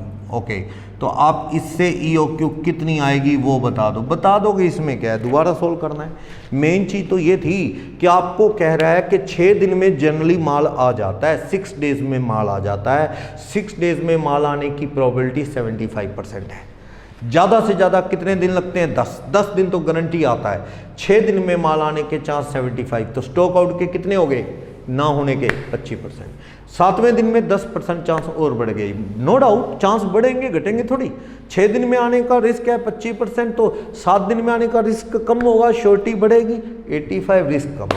8 दिन में आने का 5% और पेपर में दे रखा है, 90 तो वो 10, 9 डेज का ये 95 तो ये 5, 10 डेज का ये 0 हो गया रिस्क। तो अब देखो इस सेकंड क्वेश्चन में कह रहा है कि मैक्सिमम रिस्क 15% लेना है, तो श्योरिटी कितनी 85, तो 85 तो कितने दिन, 7 दिन, 7 दिन का माल आपके गोडाउन में रखो, तब ऑर्डर दे दो, 7 दिन में ये खत्म होगा, अगला आ जाएगा। तो रिस्क है कि 7 दिन में ये लग जाएगा, हर रोज का 150 लगता है, 7 दिन में 1050 लग जाएगा, तो माल अगला आ जाएगा। चांस है 85%, ना आया हाँ वो तो रिस्क है, 15% चांस है ना आए 7 दिन में, फैक्ट्री रुकेगी, तो वो आप देख लो। आप और ज़्यादा श्योरिटी चाहते हो तो और ज़्यादा जल्दी दे दो ऑर्डर, 9 दिन का माल रख के दे दो, 95% श्योरिटी है, रिस्क 5% है, 1350 जब फैक्ट्री में माल पड़ाओ then you have to place next order, अगला ऑर्डर दे देना चाहिए। ठीक है, तो आप देख लो। अगर आप कहते हो बिल्कुल ही रिस्क ना हो, 100% गारंटी, तो भैया 10 दिन का माल रखो, 150 एक दिन का, 10 दिन का 1500 यूनिट जब गोडाउन में पड़े हों तब अगला ऑर्डर दे दो। अब नहीं, पक्का कोई रिस्क नहीं आएगा ही, मैक्सिमम आपका 10 दिन में माल, तो 1500 यूनिट पे अगला ऑर्डर दे दो, तो रिस्क क्या रहेगा 0, श्योरिटी कितनी होगी 100%। इस तरह से तो क्वेश्चन नंबर 26, 27 होमवर्क में करेंगे, 28 आप होमवर्क में करेंगे, क्योंकि 28 जो है वही है अभी कर रहे थे ना, रिलायंस वाला 1200 रेट लग जाएगा, 1180 रेट लग जाएगा, वही कॉपी क्वेश्चन है, 28 आप होमवर्क में करेंगे। इसके बाद कुछ क्वेश्चंस हैं जो ICI के मॉड्यूल में भी हैं और प्लस कुछ एक्स्ट्रा, तो वो देखते हैं क्या कह रहा है।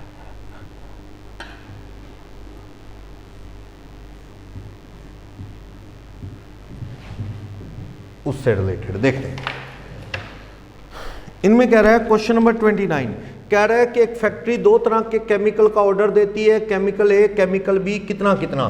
क्वेश्चन नंबर 29 में chemical A chemical B, material order, material का ऑर्डर दिया, अगर क्वांटिटी की बात करूं तो 10,000 किलो, और ये दिया अपने 8,000 kg, भाव दे रखा है। चलो फिर कह रहा है कि अपने को इनकी कॉस्ट क्या है, ए और बी की, ए होगी परचेज कॉस्ट, परचेज कॉस्ट रुपये में देखना, परचेज कॉस्ट 10,000 किलो तो हमने खरीदा है 10 रुपये किलो, फिर वो जो 8,000 किलो है वो खरीदा है हमने 13 रुपये किलो, 8,000 kg इंटू 13 रुपये kg, तो क्या कॉस्ट आएगी 1 लाख रुपये, 8,000 इंटू 13 ये कॉस्ट क्या आएगी, 8,000 इंटू 13 ये कॉस्ट आएगी 1,04,000 रुपये।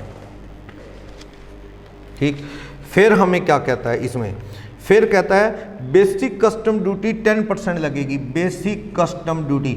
अगर इसका क्रेडिट मिल जाना है, पेपर में लिखा है ये एडजस्ट हो जाएगी, फ्यूचर में वापस हो जाएगी, तो कॉस्ट में ना जोड़ो, कहता नहीं मिलता credit, at the rate 10% purchase cost करो, 10,000 रुपये और 10,400, कोई क्रेडिट नहीं मिलना। फिर कहने लगा रेलवे का फ्रेट, रेलवे फ्रेट जो है वो कंबाइन दे रखा है, कितने रुपए का दे रखा है 3840, किस रेशो में, रेलवे वैल्यू नहीं देखता क्वांटिटी, वो देखेगा कि ये 10,000 kg है और ये 8,000 kg, जितना वजन जाएगा जितनी जगह रोकेगा उस हिसाब से रेलवे पैसे लेता है। 3840 को 10 में डिवाइड कर दो, डिवाइडेड बाय 18 इंटू 10, यह आएगा 2133 रुपये, माइनस 3840 करोगे तो ये 1707 कर लो, ये तो 2133 और ये तो ये कितना आ गया 2133 प्लस 1707, ये आ गया 3840। क्वांटिटी की रेशो में बांटना ठीक है, क्योंकि रेलवे जितना स्पेस या वजन लेके जाओगे उस हिसाब से पैसा लेता है। आप चाहे ईंटें ले जाओ चाहे सोना ले जाओ, उन्होंने तो जो जगह रोकनी है उसको देखना है। चलो, हमें कहता है 500 किलो ए और 320 किलो बी लीकेज हो जाता है। लीकेज कहते नॉर्मल है, नॉर्मल ब्रेकेज। कंटेनर में आता है, केमिकल है, रोक सकते नहीं, थोड़ा बहुत लीक हो गया तो ये ब्रेकेज है नॉर्मल, कहता होता ही है। तो ये बता रहा है नॉर्मल लीकेज या ब्रेकेज, नॉर्मल वेस्ट वर्ड लगा रहा है 500 kg, और इसमें कितने kg है, इसमें 320 kg, ये 9500 kg रह गया, ये 7680 kg रह गया। इतने इतने किलो नेट माल रह गया, नेट क्वांटिटी जो है ये रह गई। ठीक है ना, अपने को दे रखा ये। फिर क्या कहने लगा, फिर कहने लगा 2% प्रोविजन फॉर डिटीरिएशन बना लो। प्रोविजन फॉर डिटीरिएशन तो खराब हो जाएगा @ 2%। इसका 2% कम करो, 7680 का 2% 153.6 kg कम कर दो, तो कम करोगे ये नेट क्वांटिटी रह जाएगी कितनी 7526.4 kg। इसमें 2% कम करो, 9500 का 2% करोगे तो 190 kg कम कर दो, तो ये आ जाएगी 9310 kg। नेट यूजेबल क्वांटिटी जो काम आएगी, नेट यूजेबल क्वांटिटी ये है जो काम आएगी। तो अपनी जो कॉस्ट आई है, टोटल कॉस्ट केमिकल की कितनी आई है कॉस्ट, 1,12,133। इसकी आई है 1,04,000 प्लस 10,400 प्लस 1707, ये आ गई 1,16,107। ठीक है, ये आ गई है। तो टोटल कॉस्ट ये। अब आप इसको डिवाइड कर दो यूजेबल क्वांटिटी से, वो ऊपर निकल चुकी है यूजेबल क्वांटिटी, कितनी कितनी निकल चुकी है, ये 9310 kg, और ये कितनी निकल चुकी है यहाँ से देखें तो 7526.40 kg। तो आपकी कॉस्ट पर केजी कितनी आ गई, कॉस्ट पर केजी, तो आप इसे कर लो डिवाइड 7526.40, ये आ जाएगी 15 रुपये 42 पैसे पर केजी। इसका रेट आ जाएगा 1,12,133 डिवाइडेड बाय 9310, इसका आ जाएगा 12.04 पर केजी। तो इस तरह से रेट आ गया, दोनों अपन ने सोल्व करके दिखा दिए। इसकी अलग थ्योरी है, कुछ लोग पता है क्या कहते हैं, वो कहते हैं ए और बी को ऐसे करो, 1,12,133 आ गया, इसका 1,16,107 आ गया, इसको ना 9500 किलो से और 7680 किलो से डिवाइड कर दो।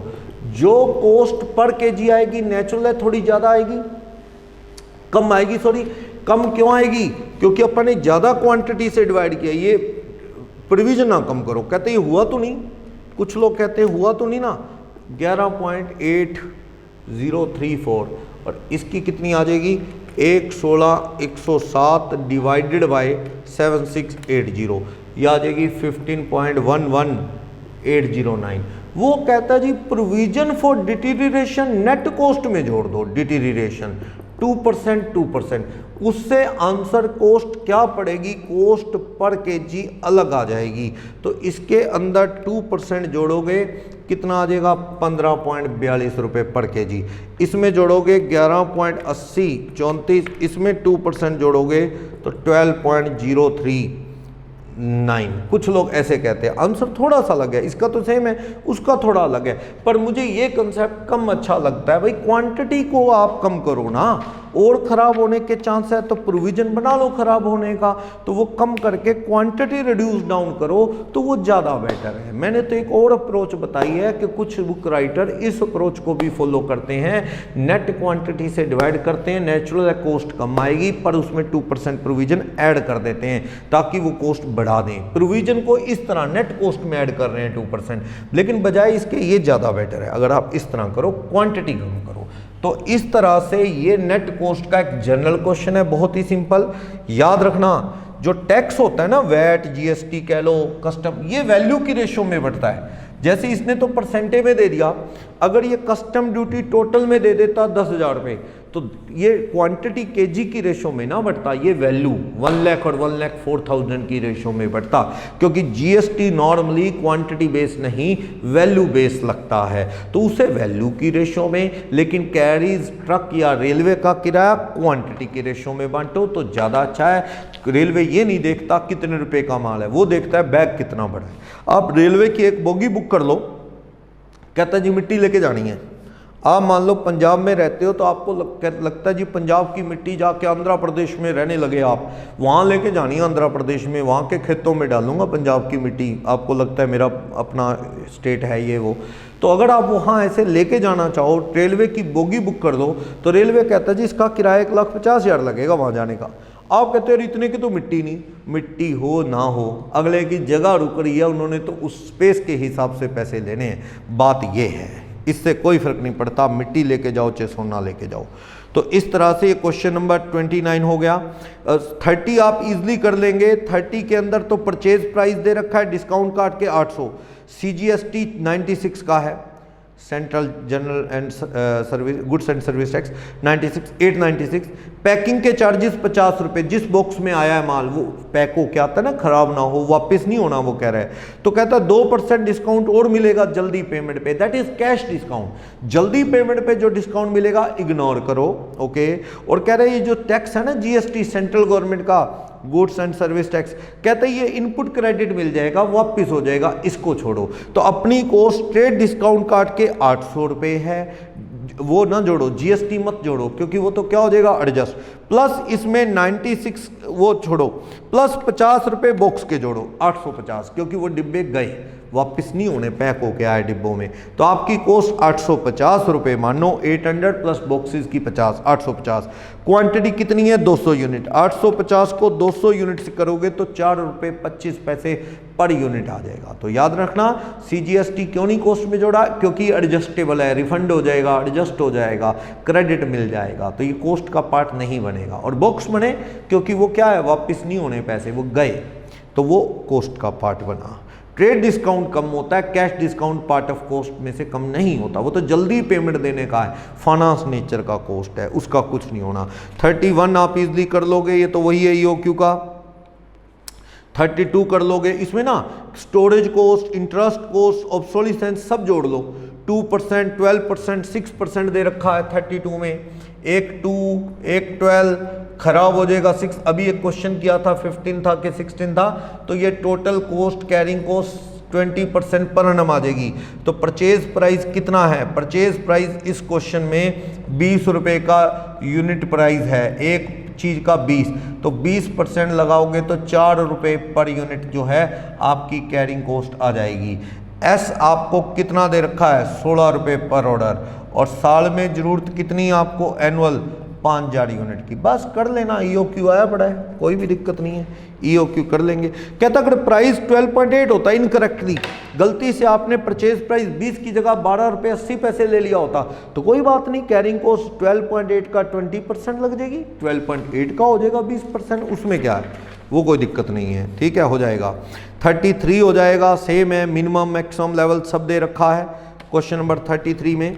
वो 33 जो है उसमें क्या है, नॉर्मल यूजेज दे रखी है, देखो नॉर्मल कह लो या एवरेज कह लो, कितनी है usage 50 unit each per week each, एक चीज की 50 per week. Maximum usage, maximum दे रखी है 75 पर वीक, और मिनिमम यूजेज कितनी दे रखी है, मिनिमम यूजेज 25 पर वीक दे रखी है। अब आपको देखो प्रोडक्ट दो हैं, एक प्रोडक्ट ए और एक बी, और इसमें कह रहा है ईओक्यू, रीऑर्डर क्वांटिटी का दूसरा नाम ईओक्यू होता है। तो ये 300 यूनिट है और ये 500 यूनिट है, चलो ठीक है। फिर हमें क्या कहता है, रीऑर्डर पीरियड, टाइम कितना लगता है, मिनिमम टाइम लगता है माल आने में, इसमें लगता है ए में 4 वीक मिनिमम और बी में 2 वीक। मैक्सिमम टाइम कितना लगता है, अगर मैक्सिमम चाहिए तो आपको मैक्सिमम टाइम लगता है इसमें 6 वीक और इसमें कितना 4 वीक। और एवरेज आप बनाना चाहो, अगर दे नहीं रखा तो बना सकते हो, इसको ऐड कर लो 5 वीक बन जाएगा, इसको कर लोगे तो 3 वीक बन जाएगा। ये एवरेज है, यूजेज है। अब आपको कोई भी दिक्कत नहीं है। मान लो ए के लिए सॉल्व करूं तो आपसे रीऑर्डर लेवल पूछता है, तो रीऑर्डर लेवल के लिए क्या आपको मिनिमम स्टॉक दे रखा है? नहीं। तो formula maximum usage into maximum time लगाना।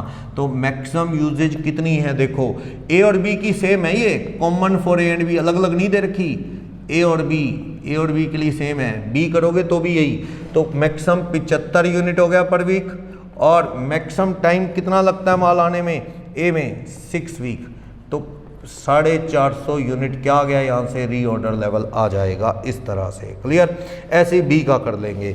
फिर पूछता है मिनिमम लेवल, तो मिनिमम लेवल के लिए क्या फॉर्मूला चाहिए? रीऑर्डर आ गया आपको, ए का ही करो। मिनिमम लेवल का फॉर्मूला रीऑर्डर लेवल माइनस हो जाएगा average usage into average time, क्योंकि ये मिनिमम लेवल रीऑर्डर के फॉर्मूले से बना है। Reorder level equal to minimum level plus average usage into average time. Reorder level A का 450 आ गया, एवरेज यूजेज कितना है ए का? एवरेज यूजेज ये रहा, नॉर्मल या एवरेज 50 यूनिट, और एवरेज टाइम कितना लगता है? ये बनाया हमने ए का 5 हफ्ते 5 वीक। 250 कम कर दोगे तो 200 यूनिट आ जाएगा। इस तरह से आराम से हो जाएगा, कोई दिक्कत नहीं। मैक्सिमम निकालना है तो EOQ वाला फॉर्मूला, एवरेज लगाना है। एवरेज दोनों से लगा के दिखा देना आप एग्जाम में। एक तो minimum plus maximum divided by 2, एक minimum plus half of EOQ। Answer लगाता आने दो, दोनों से कर सकते हैं। वैसे EOQ है पेपर में, सेकंड वन लगाओ तो अच्छा। इन्होंने एक लगाया, पर ऑल्टरनेटिव नीचे देना है आपने, क्या दूसरा भी लगा सकते हैं, और दूसरा बेस्ट है ज़्यादा। चलो इस तरह से ये वाला क्वेश्चन हो गया। 34 भी हो जाएगा, ऑर्डरिंग कॉस्ट दे रखी है, purchase price, minimum maximum time हो जाएगा। अब आओ मेन क्वेश्चन 35, थोड़ा टिपिकल क्वेश्चन है। चलते हैं क्वेश्चन नंबर 35 के लिए। प्रोबेबिलिटी थ्योरी पे वही जो अपने पास डेज का हिसाब नहीं था कि माल आने में कितना रिस्क है, डेज बढ़ते जा रहे हैं, उसी हिसाब से तो कुछ उस थ्योरी को फॉलो करता हुआ क्वेश्चन नंबर ये है 35। पहले तो बता रहा है इन्वेंट्री स्टॉक आउट क्या है? स्टॉक का इनसफिशिएंट होना, हम किसी को सप्लाई नहीं कर पाएंगे, दैट इज स्टॉक आउट। इससे गुडविल का लॉस, लोगों को लगता है जी छोटे मोटे बंदे हैं, इनके पास माल ही नहीं होता। और दूसरा, हाथ से अपॉर्चुनिटी निकल गई, financial loss. Financial non financial दोनों लॉस होते हैं इसके अंदर। तो आपको ट्रेड ऑफ करना चाहिए, माल मोल भाव करके जैसे तैसे भी रखना चाहिए कम से कम माल, क्योंकि दिक्कत हो सकती है। चलो 35 क्वेश्चन नंबर देखता हूं, इसमें सारा कंसेप्ट ये वाला काम आएगा। देखते हैं। Messrs 35 Messrs tyre tubes trader in 4 wheeler tyre, नाम ही टार ट्यूब व्हीलर ट्रेडर है। Tyre tube trader in 4 wheeler tyres and tube, आप ट्रेड करते हो 4 व्हीलर के टार ट्यूब बनाते हो, कार के, टेम्पू के, 4 व्हीलर के, कहता है ट्रक के। It stock sufficient quantity of tar of almost every vehicle, कहता है ये कोशिश तो इनकी यही है, अभी ये रखते हैं, हर एक का सफिशिएंट माल रखते हैं। कहता है in the year end 8-9 report of sale manager reveal that Messrs tyre tube experience stock out of tyre. तो ये कह रहा है कि सेल मैनेजर की रिपोर्ट कहती है कि टार ट्यूब वाले जो एक्सपीरियंस है उनका, वो बता रहा है, क्या एक्सपीरियंस बता रहा है? वो बता रहा है stock out of tar, 100 tar stock out हो जाएंगे। मतलब 100 का ऑर्डर आए तो अपन नहीं ऑप्ट कर सकते, शॉर्टेज होगी 100 टायर की। तो कितने बार ऐसा होने के चांस है? 2 चांस है, ऐसा 2 बार ऐसा होने के चांस है। 80 का स्टॉक आउट होने के 5 चांस है, 50 स्टॉक आउट होने के 10 चांस है, 20 यूनिट भी ना हो हमारे पास, 20 भी नहीं है, ऐसा होने के चांस 20 बार हैं। और 10 यूनिट अपने को कम पड़ जाएं, माल ना हो, इसके कितने चांस हैं? इसके 30। और स्टॉक आउट हो ही ना, 0, तो उसके चांस हैं 33। आप ये चांसेस को नंबर ऑफ टाइम का टोटल करो, आपको जो ये बता रहा है स्टॉक आउट क्वेश्चन नंबर 35 में, स्टॉक आउट ऑफ टार्स तो बता रहा है 100, और इसका नंबर ऑफ टाइम्स कितनी बार ऐसा होने के चांस है? 2 बार। 80 टायर ना होंगे, इसके चांस 5 हैं। 50 टायर कम पड़ गए, इसके चांस 10 हैं। 20 टायर नहीं होंगे, इसके चांस 20 हैं। 10 टायर नहीं होंगे, इसके चांस 30 हैं। स्टॉक आउट होगा ही नहीं, जीरो स्टॉक आउट, चांस 33 हैं। आप इसका टोटल करो तो ये चांसेस कितने बनते हैं, ये चांसेस वही प्रोबेबिलिटी की ओर ले जा रहे हैं, 2 + 5 + 10 + 20 + 30 + 33, 100। तो आप यहाँ पे प्रोबेबिलिटी निकाल लो ना, स्टॉक आउट की प्रोबेबिलिटी क्या है, तो पढ़ो पहले। मैसर tyre tube losses 150 per unit due to stock out, ये कह रहा है कंपनी लूजेज ₹150, 150 रुपये per unit due to stock out, due to stock out. माल ना होने की वजह से 150 का नुकसान है। नुकसान का मतलब अपॉर्चुनिटी हाथ से निकल गई और ओवरहेड का खर्चा, मशीनें, लेबर थोड़ी कम हो जाएगी, फैक्ट्री के खर्चे ओवरहेड खासकर पड़ते रहेंगे, तो वो कम होने नहीं वाले। तो ये प्रॉब्लम अक्सर क्या है, आ सकती है अपने को। ओके, तो अपने को ये देखना है,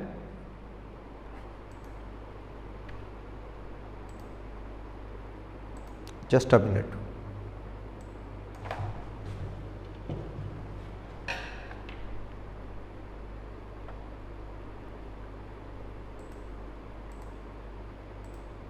चलो, कहता है कंपनी लूज कर रही है 150 unit due to stock out. अगर माल नहीं हुआ तो 1 यूनिट में 150, 100 ना हुए तो भैया बहुत नुकसान, इस तरह से। लेकिन उसकी प्रोबेबिलिटी भी ये है कितने कितने चांस हैं। ओके, और कंपनी की कॉस्ट, कैरिंग कॉस्ट, माल संभालने की कैरिंग कॉस्ट कितनी है, 50 रुपये पर यूनिट। यानी माल होएगा तो खर्चा 50 है, नहीं होएगा तो 150 का नुकसान है। ओके, हमें कह रहा है ऑप्टिमम सेफेस्ट स्टॉक लेवल बता दो, कितना माल अपने पास हो, सेफेस्ट स्टॉक लेवल क्या होगा वो बताना है, सेफ्टी स्टॉक बताना है, ये क्वेश्चन है अपने पास। तो 100, 80, 50, 20, 10 नंबर ऑफ टाइम, ये प्रोबेबिलिटी बना लो यहाँ। प्रोबेबिलिटी कैसे, प्रोबेबिलिटी 2/100 × 100, 2% चांस है, 0.02 भी लिख सकते हो। 5/100 × 100, 5% चांस है। 10 बटा ऐसा होने के 10% चांस है स्टॉक आउट होने के। 20/100 करोगे तो कितना, 20% चांस है। आप 30/100 करोगे तो 30% चांस है। और अगर 33/100 करोगे तो इसके कितने चांस हैं, 33% चांस है। आप इस प्रोबेबिलिटी को यहाँ दोबारा लिख लो, प्रोबेबिलिटी को आप यहाँ से ही लिख रहे हैं दोबारा से। आप इसको 0.02 कह सकते हो, प्रोबेबिलिटी 0.05 कह सकते हो। इस 10% को 0.10 लिख दूँ, गलत लिखा है। 20% को 0.2 लिख दूँ, गलत है। 0.3 लिख दूँ और 0.33 लिख दूँ। प्रोबेबिलिटी, टोटल प्रोबेबिलिटी का 1 होता है, मैंने इसलिए ऐसा लिखा है। प्रोबेबिलिटी का टोटल हमेशा 1 होता है। तो आप इसको इस तरह लिख रहे हैं, स्टॉक आउट 100 यूनिट ना होने के चांस 2% यानी 0.02, और ना होने पे नुकसान 150 रुपये पर यूनिट है। ये एक टेबल बनाई। अब हमें बता रहा है कि आप ऑप्टिमम सेफ्टी स्टॉक बताओ, ठीक। तो अगर अचानक 100 यूनिट की डिमांड, आप यहाँ पे ना उल्टा सोचो। आप सोचो क्वेश्चन नंबर 5 में कॉलम बनाए गए हैं, यहाँ पे सेफ्टी स्टॉक लेवल का कॉलम बनाया गया। एक तो सेफ्टी स्टॉक का मतलब क्या होता है, मिनिमम स्टॉक, रिजर्व स्टॉक अपने पास रखो ताकि दिक्कत ना आए, ठीक। स्टॉक आउट, स्टॉक नहीं होगा उसके बाद यूनिट्स बताना क्या है, ठीक है। सेफ्टी स्टॉक आप अज्यूम करते चलेंगे, प्रोबेबिलिटी ले लेंगे यहाँ से, स्टॉक आउट की प्रोबेबिलिटी क्या है, क्लियर। तो आप देखते चलते हैं, यहाँ पे आप ये कॉलम बनाएंगे, स्टॉक आउट की cost, stock out cost rupees में बन जाएगी @ 150 रुपये per unit of stock out. ना होने पे 150 का नुकसान होगा, ये हमें कह रहा है। और स्टॉक आउट की कॉस्ट ये पड़ेगी अपने को 150 रुपये के हिसाब से। ओके, तो अपने को वो पड़ेगी, लेकिन प्रोबेबिलिटी थ्योरी की वजह से वो कम ज़्यादा हो जाएगी। चलो पहले मैं कैरिंग कॉस्ट और वो सब देख लूँगा। क्या, सबसे पहले सेफ्टी स्टॉक, उल्टा 100 यूनिट अपने पास सेफ्टी स्टॉक होगा। अगर 100 मिनिमम कोटा होगा तो इसका मतलब है अगर ऑर्डर 100 का आ गया, इफ़ ऑर्डर ऑफ 100 यूनिट आया तो स्टॉक शॉर्ट होने के चांस क्या हैं, 0 यूनिट। 100 का आया, 100 के 100 दे देंगे। तो प्रोबेबिलिटी क्या है इसकी प्रोबेबिलिटी देखो, अपने को इस तरह सोचना है कि अगर अपने पास 100 यूनिट का सेफ्टी स्टॉक है, 100 यूनिट का डिमांड आई तो अपना स्टॉक आउट होएगा? नहीं होएगा। अगर 100 यूनिट ही हुए हमारे पास, ये 100 यूनिट देखो, 100 यूनिट स्टॉक आउट के हैं, तो स्टॉक आउट ना हो मतलब जीरो, तो प्रोबेबिलिटी क्या है? टोटल रिस्क जो है वो 1 है। स्टॉक आउट होगा ही नहीं तो प्रोबेबिलिटी क्या होगी? 0 होगी। तो अपनी होल्डिंग कॉस्ट क्या आएगी? स्टॉक आउट कॉस्ट क्या आएगी? 0 आएगी। अब देखना, अब अगर मैं उल्टा चलो, सेफ्टी स्टॉक कम करता हूं, सेफ्टी स्टॉक 100 की जगह 80, इसका मतलब स्टॉक आउट कितना होगा? 20। यही मतलब है। अगर मैं अज्यूम करूं, मैं इस तरह से ही सोच रहा हूं उल्टा से, 100 पड़ा हो तो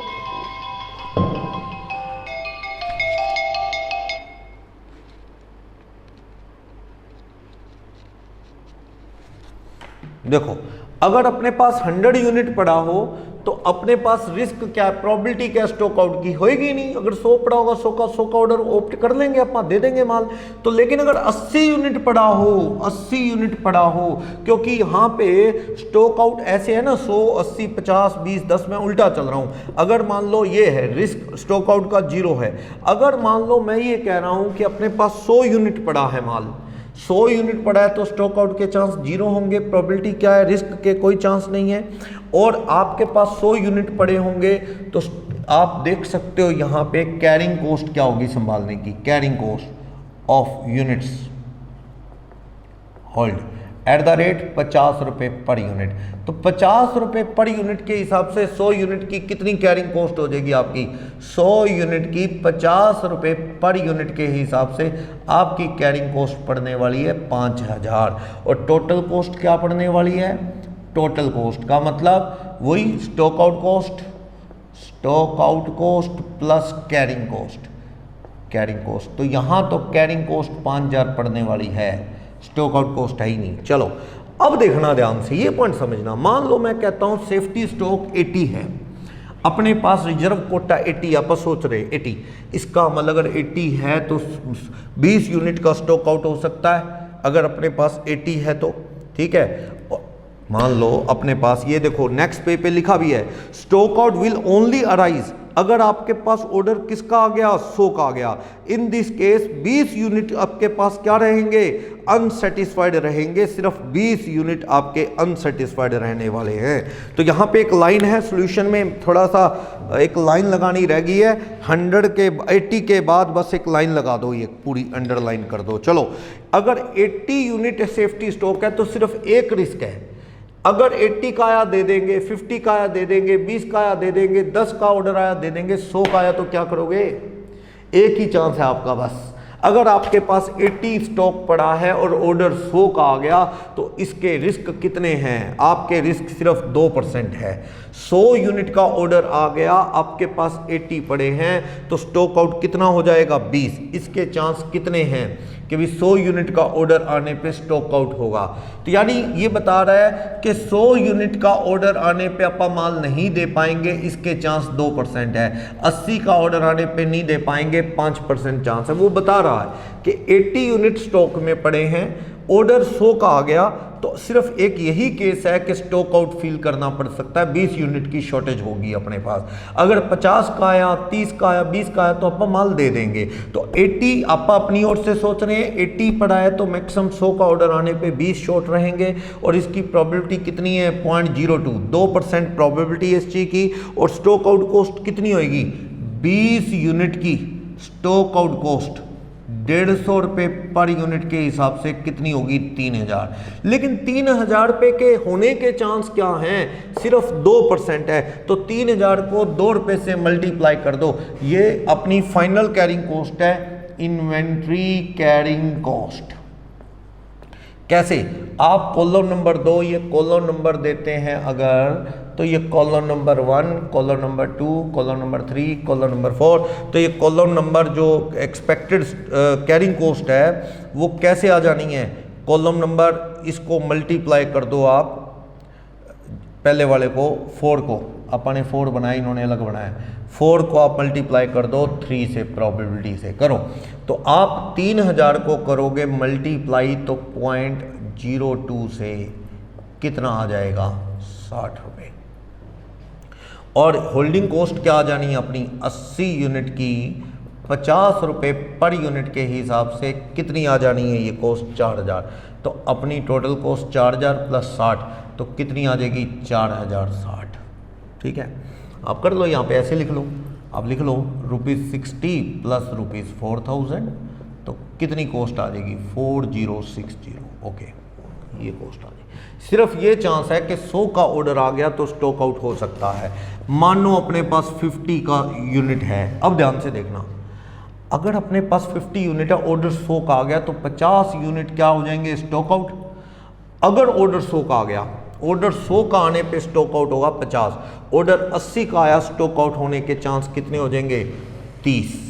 फिर उसके नीचे ऑर्डर आया 50, 20, 10 का आया तो कोई समस्या नहीं है। तो अगर आपके पास 50 यूनिट स्टॉक में पड़े हैं, ऑर्डर ऑफ 100 यूनिट आ सकता है तो 50 शॉर्ट पड़ जाएंगे, ऑर्डर ऑफ 80 आ सकता है तो स्टॉक शॉर्टेज पड़ जाएगा 30। इसकी प्रोबेबिलिटी क्या है 100 का ऑर्डर आने की, 50 शॉर्ट तो ही पड़ेंगे ना, 100 का ऑर्डर आने की प्रोबेबिलिटी कितने परसेंट है 2%, 0.02। 80 का ऑर्डर आने के चांस कितने हैं, 80 का ऑर्डर आने के चांस 5% है, 0.05। तो आप देखो स्टॉक आउट कॉस्ट 50 यूनिट को आप मल्टीप्लाई करोगे किससे 150 से, और यहाँ 30 यूनिट को मल्टीप्लाई करोगे 150 से, तो आप देखोगे यहाँ पे कितना आ जाएगा 7500 और यहाँ पे कितना आ जाएगा अपना 4500। फिर आप देखो 7500 रुपये प्रोबेबिलिटी तो है, ये कोई 2% चांस है, 7500 रुपये का 2% चांस है, यानी 150 रुपये का ही खर्चा दिखता है। तो 7500 इंटू 2%, ये 0.02 लिख लो, 150 रुपये। और अगले वाला कितना दिखता है 4500 का 2% या 0.02 करेंगे तो ये आ जाएगा 5% चांस है, तो 225 रुपये।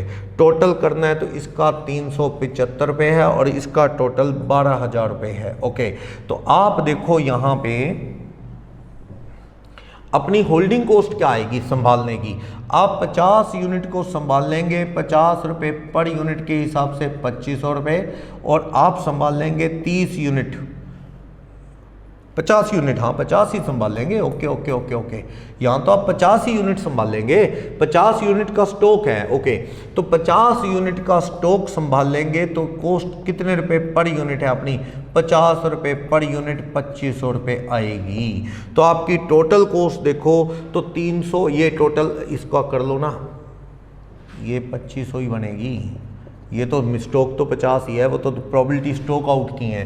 तो 375 ये हो गए, 2500 ये हो गए, तो टोटल कॉस्ट क्या आएगी 2875, यानी 375 प्लस 2500 2875 रुपये आएगी। ओके, फिर देखो अगले वाले से और समझ आ जाएगा। मान लो कि सेफ्टी स्टॉक, रिजर्व स्टॉक सोचो 20 यूनिट, मैं उसी हिसाब से ले रहा हूं इसके अकॉर्डिंग। 20 यूनिट अपने पास माल है। अब देखना खतरा, अगर 100 यूनिट का ऑर्डर आ गया जिसके की चांस 2% है, 100 यूनिट का ऑर्डर आ गया तो 80 यूनिट क्या हो जाएंगे शॉर्ट हो जाएंगे, 2% चांस है। अगर 80 यूनिट का ऑर्डर आ गया जिसके की चांस 5% है 80 का, तो 60 यूनिट क्या हो जाएंगे शॉर्ट हो जाएंगे। ठीक, अगर ऑफर आ गया 50 का जिसके की चांस कितने हैं 10% चांस है, तो 30 यूनिट शॉर्ट हो जाएंगे। अगर ऑर्डर 20 का आया तो कोई दिक्कत नहीं, 20 अपा दे ही देंगे। तो ये 100 यूनिट का आया तो 80 कम हो जाएंगे, 2% चांस है। 80 का आया तो चांस 5% है, 60 शॉर्ट हो जाएंगे। अगर 50 यूनिट का ऑर्डर आया स्टॉक आउट हो जाएगा, 10% चांस है। तो आप बताओ स्टॉक की कॉस्ट क्या है स्टॉक आउट की @150। तो आप 80 को 150 से कर लो, फिर 60 को 150 से कर लो, फिर ये 30 को 150 से कर लो, कितने कितने रुपए आ जाएंगे करो। ये करोगे 80 इंटू 150 तो ये तो आ जाएगा 12,000। ये करो 60 इंटू 150 9,000। ये 30 इंटू 4500, टोटल कितना आ जाएगा ये टोटल 25,500। ठीक, अब आप देखो प्रोबेबिलिटी इतना थोड़ी 12 थोड़ी लॉस है, 2% चांस ही है। तो 12,000 का 2% करोगे तो ये 12,000 का 2% तो 240 रुपये ही चांस है। अब वो मीन नहीं निकालते थे, एवरेज 3 चांस है, इसका एक आंसर बनाओ, तो एवरेज नहीं करते थे अपा, वही है। स्टैंडर्ड डेविएशन वगैरह में भी किया होगा आपने 5%, कितना आ गया 450।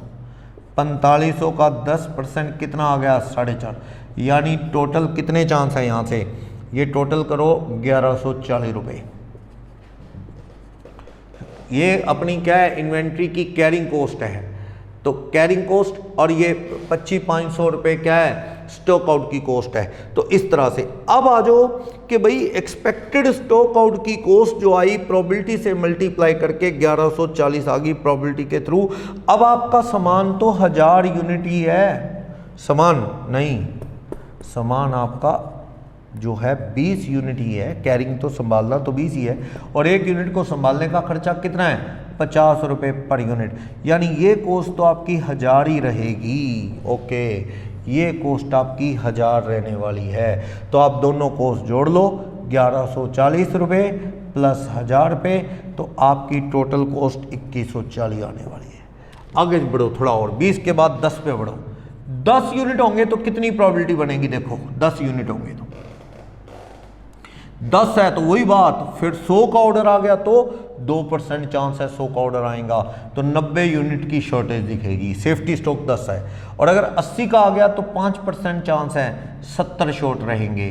50 का ऑर्डर आ गया, 50 का 10% चांस है 40 यूनिट शॉर्ट रहेंगे, ठीक। और अगर आपका 20 का ऑर्डर आ गया तो 20% चांस है 20 का ऑर्डर आने के, तो 10 शॉर्ट रहेंगे। 10 का आया तो आप दे ही दोगे।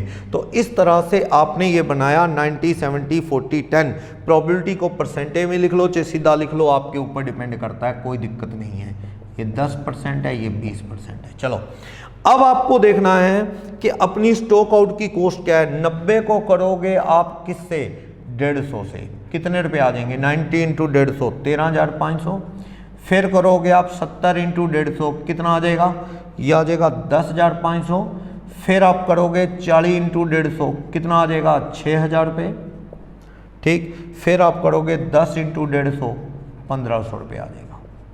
टोटल करोगे तो ये रुपए बन जाएंगे 31,500। लेकिन ये नहीं आएंगे, प्रोबेबिलिटी थ्योरी लगाओ ना। 13,500 को किससे करो आप, 2% से, तो कितने रुपए बनते हैं, 2% से करोगे तो 270।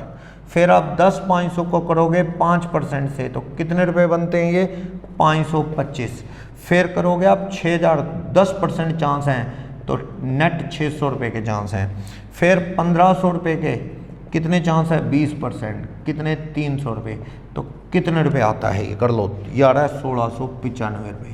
ये स्टॉक आउट की कॉस्ट है प्रोबेबिलिटी के बेस पे। ओके, 100% चांस थोड़ी है कि ये 90 स्टॉक आउट रहेगा, तीन प्रोबेबिलिटी हैं। अब यहाँ पे जो यूनिट हैं वो यूनिट तो कितने हैं, 10 यूनिट हैं, संभालने तो 10 यूनिट पड़ेंगे। 50 रुपये पर यूनिट के हिसाब से 500 रुपये। अब आप इसका टोटल कर लो, 1695 प्लस 500, 1695 प्लस 500 का जो टोटल है वो कितना आ जाएगा, आप कर लो 2195 रुपये। ये आ गया। लास्ट आप देखते चलो, चलते चले आप धीरे धीरे। 100 सेफ तो स्टॉक आउट 0, 80 तो स्टॉक आउट 20, 50 तो 2 चांस हो सकते हैं, 100 का ऑर्डर आया तो 50 कम रह जाएंगे, 80 का ऑर्डर आया तो 30 कम रह जाएंगे। 20 बढ़ाता गया मैं, 20 सेफ्टी स्टॉक इसको घटा के 20, तो 100 का ऑर्डर आया तो 80 कम, 80 का आया तो 60 कम, 50 का आया तो 30 कम, 20 का आया तो दे ही देंगे, 10 का है तो 100 का आया 90 कम पड़ जाएंगे, जिसके चांस 2% हैं 100 का ऑर्डर आएगा, स्टॉक आउट मिलेगा अपने को। 70 यूनिट का 5% चांस, मतलब 80 होगा, तो 50 का ऑर्डर आया तो 40 कम पड़ जाएंगे, 10% चांस, 20 का ऑर्डर आया तो 10। इस तरह से अपन ने ये लिख लिया। अब आपको लास्ट चलना है, मान लो 0 यूनिट सेफ्टी स्टॉक, पंगा ही पंगा। 100 का ऑर्डर आया, 100 का ऑर्डर आया जिसके की चांस 2% है सेफ्टी स्टॉक जो 0 हुआ, तो अगर 80 का आया तो 80 का 80 ही स्टॉक आउट हो जाएगा 5। अगर 50 का आया तो उसके चांस कितने हैं 50 के आने के, 10%। और अगर 20 यूनिट का ऑर्डर आया तो उसके चांस कितने हैं 20 के, 20%। फिर 10 यूनिट का ऑफर आया, 10 यूनिट, उसके की चांस कितने हैं 30%। और फिर वही लास्ट तो 0 है ही है, 0 का ऑफर तो छोड़ो वो। तो इस तरह से 100 का आया, 80 का आया, 50 का आया, 20 का आया, 10 का, प्रोबेबिलिटीज लिख ली। अब आपको क्या करना है, 100 इंटू 150, 100 इंटू 150, ये कितने रुपए बन जाएंगे 15,000। इस तरह बना लो सारे, 12,000। फिर कितने बन जाएंगे 7500, फिर कितने बन जाएंगे 3,000, और फिर कितने बन जाएंगे 1500। लेकिन ये इतना कोई 100% थोड़ी है, ये 15,000 रुपये का लॉस होगा, 2% चांस है। 15,000 का 2% करोगे तो 300 रुपये बनेंगे, फिर 600 रुपये, फिर 750 का करोगे 10% 750 रुपये, फिर आप करोगे ये कितना है 20 यूनिट के हिसाब से 3,000 का 20% करोगे तो 600 रुपये, फिर ये 1500 का 30% करोगे तो 450 रुपये। ये टोटल रुपए जो बनेंगे 2700 रुपये बनेंगे। और ये तो 0 यूनिट है, 0 यूनिट संभालना किसको है ही नहीं संभालना, तो 0 ही आएगी कॉस्ट। तो ये 2700 प्लस 0 क्या आ जाएगा, नुकसान 2700। आप देख लो सबसे कम नुकसान कहाँ दिखता है, सबसे कम नुकसान हमें दिखता है 2140 में, सबसे ज़्यादा तो 0 में ही होगा, वो तो नेचुरल नहीं, उसमें 80 यूनिट वाले केस में है। तो आपको बताना था कि यहाँ पे अलग अलग सेफ्टी स्टॉक अगर 20 यूनिट रहा, 20 यूनिट सबसे कम अपना कॉस्ट आएगी 2140, सबसे बेस्ट है कि अपने पास रिजर्व कोटा 20 यूनिट हो तो कोई दिक्कत नहीं है। अगर 20 यूनिट का कोटा है, स्टॉक आउट हो भी गया तो भैया कॉस्ट तो स्टॉक आउट की 150 है, प्रोबेबिलिटी से लिंक कर देंगे, पर कैरिंग कॉस्ट भी तो 50 है। दोनों में एक बैलेंस बनाया गया, ट्रेड ऑफ। भाई स्टॉक आउट है, ठीक है, नुकसान है 150 रुपये पर यूनिट प्रोबेबिलिटी के थ्रू, लेकिन संभालने का भी तो खर्चा है। अगर मान लो ऑर्डर छोटे आते रहे, संभाले ज़्यादा बैठे हो, ऑर्डर थोड़े थोड़े आ रहे हैं, संभाल लिया ज़्यादा, तो कैरिंग कॉस्ट ही बहुत ज़्यादा पड़ जाएगी। तो उसको ट्रेड ऑफ किया गया है और कुछ नहीं, उसको बैलेंस किया गया है बस इस क्वेश्चन में। तो ये सोच के देख रहा था, सबसे पहले तो स्टॉक आउट बता रहा था 100 का ऑर्डर आएगा तो स्टॉक आउट होगा, 100 का ऑर्डर आने के चांस 2% है, अभी स्टॉक आउट होगा। 80 का ऑर्डर पे स्टॉक आउट होगा, 5% चांस है। 50 यूनिट का ऑर्डर आया तो उस ना दे पाएंगे हम, 10% चांस है। 20 का ऑर्डर आने के 20% ये, तो ये अपने ये चांस यहाँ से बनाए थ्योरी प्रोबेबिलिटी की, इसको इस तरह लिख लो या परसेंटेज में, ठीक। संभालने का खर्चा 50 और ना होने पे 150। भाई अब बहुत ज़्यादा संभालोगे फिर भी नुकसान है, कम संभालोगे तो भी, तो एक ट्रेड ऑफ करना है, बैलेंस करना है। तो अगर अपने पास सेफ्टी स्टॉक, ये सोचा मैंने उसी से ही सोचा, 100 पड़ा है तो स्टॉक आउट होगा ही नहीं कभी, 80 पड़ा है तो 100 का ऑर्डर आ गया तो 20 यूनिट का क्या हो सकता है, अपना शॉर्टेज हो सकती है, जिसपे आपका 3000 खर्चा, 2% 60, और संभालने का खर्चा 80 × 50 4000, तो टोटल 4060। 50 यूनिट अपने पास पड़े हैं, 100 का ऑर्डर आ गया तो 50 कम पड़ जाएंगे, 100 का ऑर्डर आने के चांस उसके अकॉर्डिंग 2%, और 80 का आया तो 30 कम पड़ जाएंगे, 5% चांस उसके भी हैं। तो 50 × 150 7500, 30 × 150 4500, पर 100% चांस नहीं है, 2 और 5% चांस है। तो 2 और 5% करके नेट 375 कॉस्ट दिखती है। लेकिन 50 यूनिट को संभालोगे उसका खर्चा 2500 रुपये, तो टोटल आ गया 2875। अगर आपके पास 20 का स्टॉक पड़ा है, सेफ्टी स्टॉक, 100 का ऑर्डर आ गया तो 80 कम पड़ जाएंगे आपको, 2% चांस है। 80 का ऑर्डर आ गया आगे तो आपको चांस है 60 कम पड़ जाएंगे, 5% चांस है। 50 का ऑर्डर आ गया तो 30 कम पड़ जाएंगे, 10% चांस है। 20 का आ गया तो दे ही देंगे। तो कहने का मतलब 80 × 150 ये, 60 × 150 ये चांस है, इस इतनी प्रोबेबिलिटी के अकॉर्डिंग। तो ये टोटल कर दिया तो एवरेज 1140 रुपये कॉस्ट दिखती है स्टॉक आउट की। 20 यूनिट को संभालने का खर्चा 1000, तो टोटल 2140। ऐसे ही अगर 10 यूनिट पड़े हैं तो 100 का ऑर्डर आ गया मान लो, 2% चांस है, 90 कम पड़ जाएंगे। अगर 80 का आया तो 70 कम पड़ जाएंगे, 5% चांस है। और अगर ऑर्डर 50 का है तो 40 कम पड़ जाएंगे, 10% चांस है। और 20 का ऑर्डर आया तो 10 कम पड़ जाएंगे, 20% चांस है। 10 का आया तो आप दे ही देंगे। ओके, तो आप देखो 90 × 150 13,500, 70 × 150 10,500। फिर ये परसेंटेज से देखो तो average 1695 stock out. 10 unit stock में पड़े हैं तो 50 के हिसाब से 500 रुपये ये कॉस्ट, तो टोटल कॉस्ट आ गई इस तरह से। 0 सेफ स्टॉक है 0, तो स्टॉक आउट सारे ऑर्डर में हो सकता है, लास्ट छोड़ के 0 वाले को छोड़ के, तो सारों में हो सकता है ये प्रोबेबिलिटी। तो वो मल्टीप्लाई करके कॉस्ट आ गई, और कैरिंग कॉस्ट संभालने की है ही नहीं। इस तरह से थोड़ा सा डिफरेंट सा टिपिकल सा क्वेश्चन है। Question number 35 concluded. इतना ही है इस क्वेश्चन में। चलो 2 बार अच्छे से इसको पढ़ो आप क्वेश्चंस को। तो ये प्रोबेबिलिटी थ्योरी के बेस पे ये 2 क्वेश्चन थे, एक 25 पहले कर लिया, एक ये था 34 35।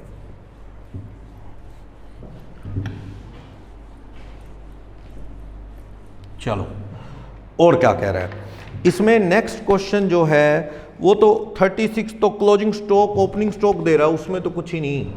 36 में तो आपको कह रहा है कि आप यहाँ से क्वेश्चन से स्टॉक टर्नओवर रेशो निकाल लो। तो स्टॉक टर्नओवर रेशो तो आपने +2 में भी पढ़ा है, क्या फॉर्मूला होता है, किसका टर्नओवर रेशो है, ये रॉ मटेरियल का है, रॉ मटेरियल का। तो raw material turnover, raw material consumed upon में एवरेज रॉ मटेरियल का स्टॉक, ये फॉर्मूला होता है। तो रॉ मटेरियल कंज्यूम बना लो ना, ओपनिंग 90,000 दे रखा है, परचेज हमें 270 की दे रखी है, opening plus purchase minus closing कर लो ना, तो क्लोजिंग अपने को 110 दे रखा है, अपॉन में average stock opening 90 plus closing कितना 110 डिवाइडेड बाय 2। तो ये कितना आ जाएगा, 90 प्लस 270 माइनस 110, तो ये आ गया 2.5 लाख, और डिवाइडेड बाय 1 लाख, तो क्या आ गया 2.5 टाइम्स क्या आ गया, ये स्टॉक टर्नओवर रेशो आ गया। फिर हमें कहता है number of days of average inventory holding, तो ये stock raw material holding period पूछ रहा है, कितनी देर माल पड़ा रहता है। इसका फॉर्मूला होता है, अगर डेज में करना है तो 360 या 65 दिन ले लो पर एनम, ठीक है, अपॉन में स्टॉक टर्नओवर रेशो से डिवाइड कर दो इसको, ठीक है। तो आप देखो 365 दिन अपना स्टॉक 2.5 टाइम है, तो कितने डेज आ गए यहाँ पे, 146 दिन माल पड़ा रहता है अपने पास गोडाउन में पड़ा रहता है। तो अपना स्टॉक टर्नओवर रेशो क्या रिक्वायर्ड होता है आपको, स्टॉक टर्नओवर रेशो हमेशा अच्छा है, कौन सा, हाईएस्ट हो, ज़्यादा हो, हाईएस्ट यानी मैक्सिमम हो, ताकि अपना स्टॉक होल्डिंग पीरियड क्या आए, स्टॉक होल्डिंग पीरियड मिनिमम आए। रेशो में पढ़ते हैं ना, ये मिनिमम आएगा, मिनिमम डेज आए कम। जितनी देर गोडाउन में, ये 146 दिन है, अगर ये 100 दिन होता तो और अच्छा था, 50 होता और अच्छा। ये कम कब आएगा, जब ये ज़्यादा आएगा। ये स्टॉक टर्नओवर बताता है 2.5 गुना माल बेच दिया आपने, अपने पास लाख रुपए का माल स्टॉक में पड़ा, एवरेज 2.5 लाख की कॉस्ट का माल अपने कंज्यूम कर लिया फैक्ट्री में, 2.5 गुना कंज्यूम कर लिया, अच्छी बात है। और ज़्यादा आता ये रेशो, क्लोजिंग कम होता तो और बढ़िया होता, होल्डिंग पीरियड जितना कम आए अच्छा, पड़ा पड़ा माल खराब होता है, बीमा और खर्चे लगते हैं, इसलिए कम आए तो अच्छा है होल्डिंग पीरियड। ओके, 37 भी ऐसा है, ओपनिंग क्लोजिंग परचेज कंज्यूम आ जाएगा, कंज्यूम आने के बाद टर्नओवर रेशो निकाल लेना, फिर 365 अपॉन टर्नओवर रेशो करके क्या आ जाएगा, होल्डिंग पीरियड, जितना कम आए अच्छा। तो इसमें ए का आ रहा है 52 और बी का 146, तो ए बेटर है, बहुत बेटर है, जितना कम आए अच्छा। 36 कर लेंगे, वही ईओक्यू का है, 39 कर लोगे, 39 कर लोगे, ईओक्यू का है, ठीक है। 40 कर लेंगे, ईओक्यू से रिलेटेड रिपीटेड क्वेश्चन है। 41 क्वेश्चन है, इस तरह का क्वेश्चन हम पहले कर चुके हैं, नंबर बता देता हूं मैं, इस तरह का क्वेश्चन हम ऑलरेडी लास्ट वीडियो में कवर कर चुके हैं। क्वेश्चन नंबर 3, 41 क्वेश्चन नंबर 3 की तरह है, सारे सामान का minimum average maximum usage EOQ reorder level दे रखा है, मिसिंग इन्फॉर्मेशन फाइंड आउट करनी है। और 42 क्वेश्चन नंबर 15 है ना, इकोनॉमी ऑर्डर लेवल वाला, कि इतना मंगवाएंगे तो रेट 1200 पड़ेगा, इतना मंगवाएंगे तो 1180 पड़ेगा, वो है। अलग अलग लेवल पे सोचना है, कॉस्ट क्या आएगी टोटल, वही कॉलम बनाने हैं, carrying cost, ordering cost, total purchase cost वही है। तो 43 ईओक्यू से रिलेटेड है, बस इसमें इतना ही है। ये मटेरियल का मेन चैप्टर जो था वो कंक्लूडेड है। हाँ, आप लीफो फीफो से रिलेटेड 1-2 क्वेश्चंस देख लेंगे, वैसे उसके आने के चांस कम है। एक एबीसी एनालिसिस से रिलेटेड एक न्यूमेरिकल है, वो देख लेंगे। ऑलमोस्ट ये कंप्लीटेड है, अगर कोई डाउट हुआ तो देखेंगे। Thank you.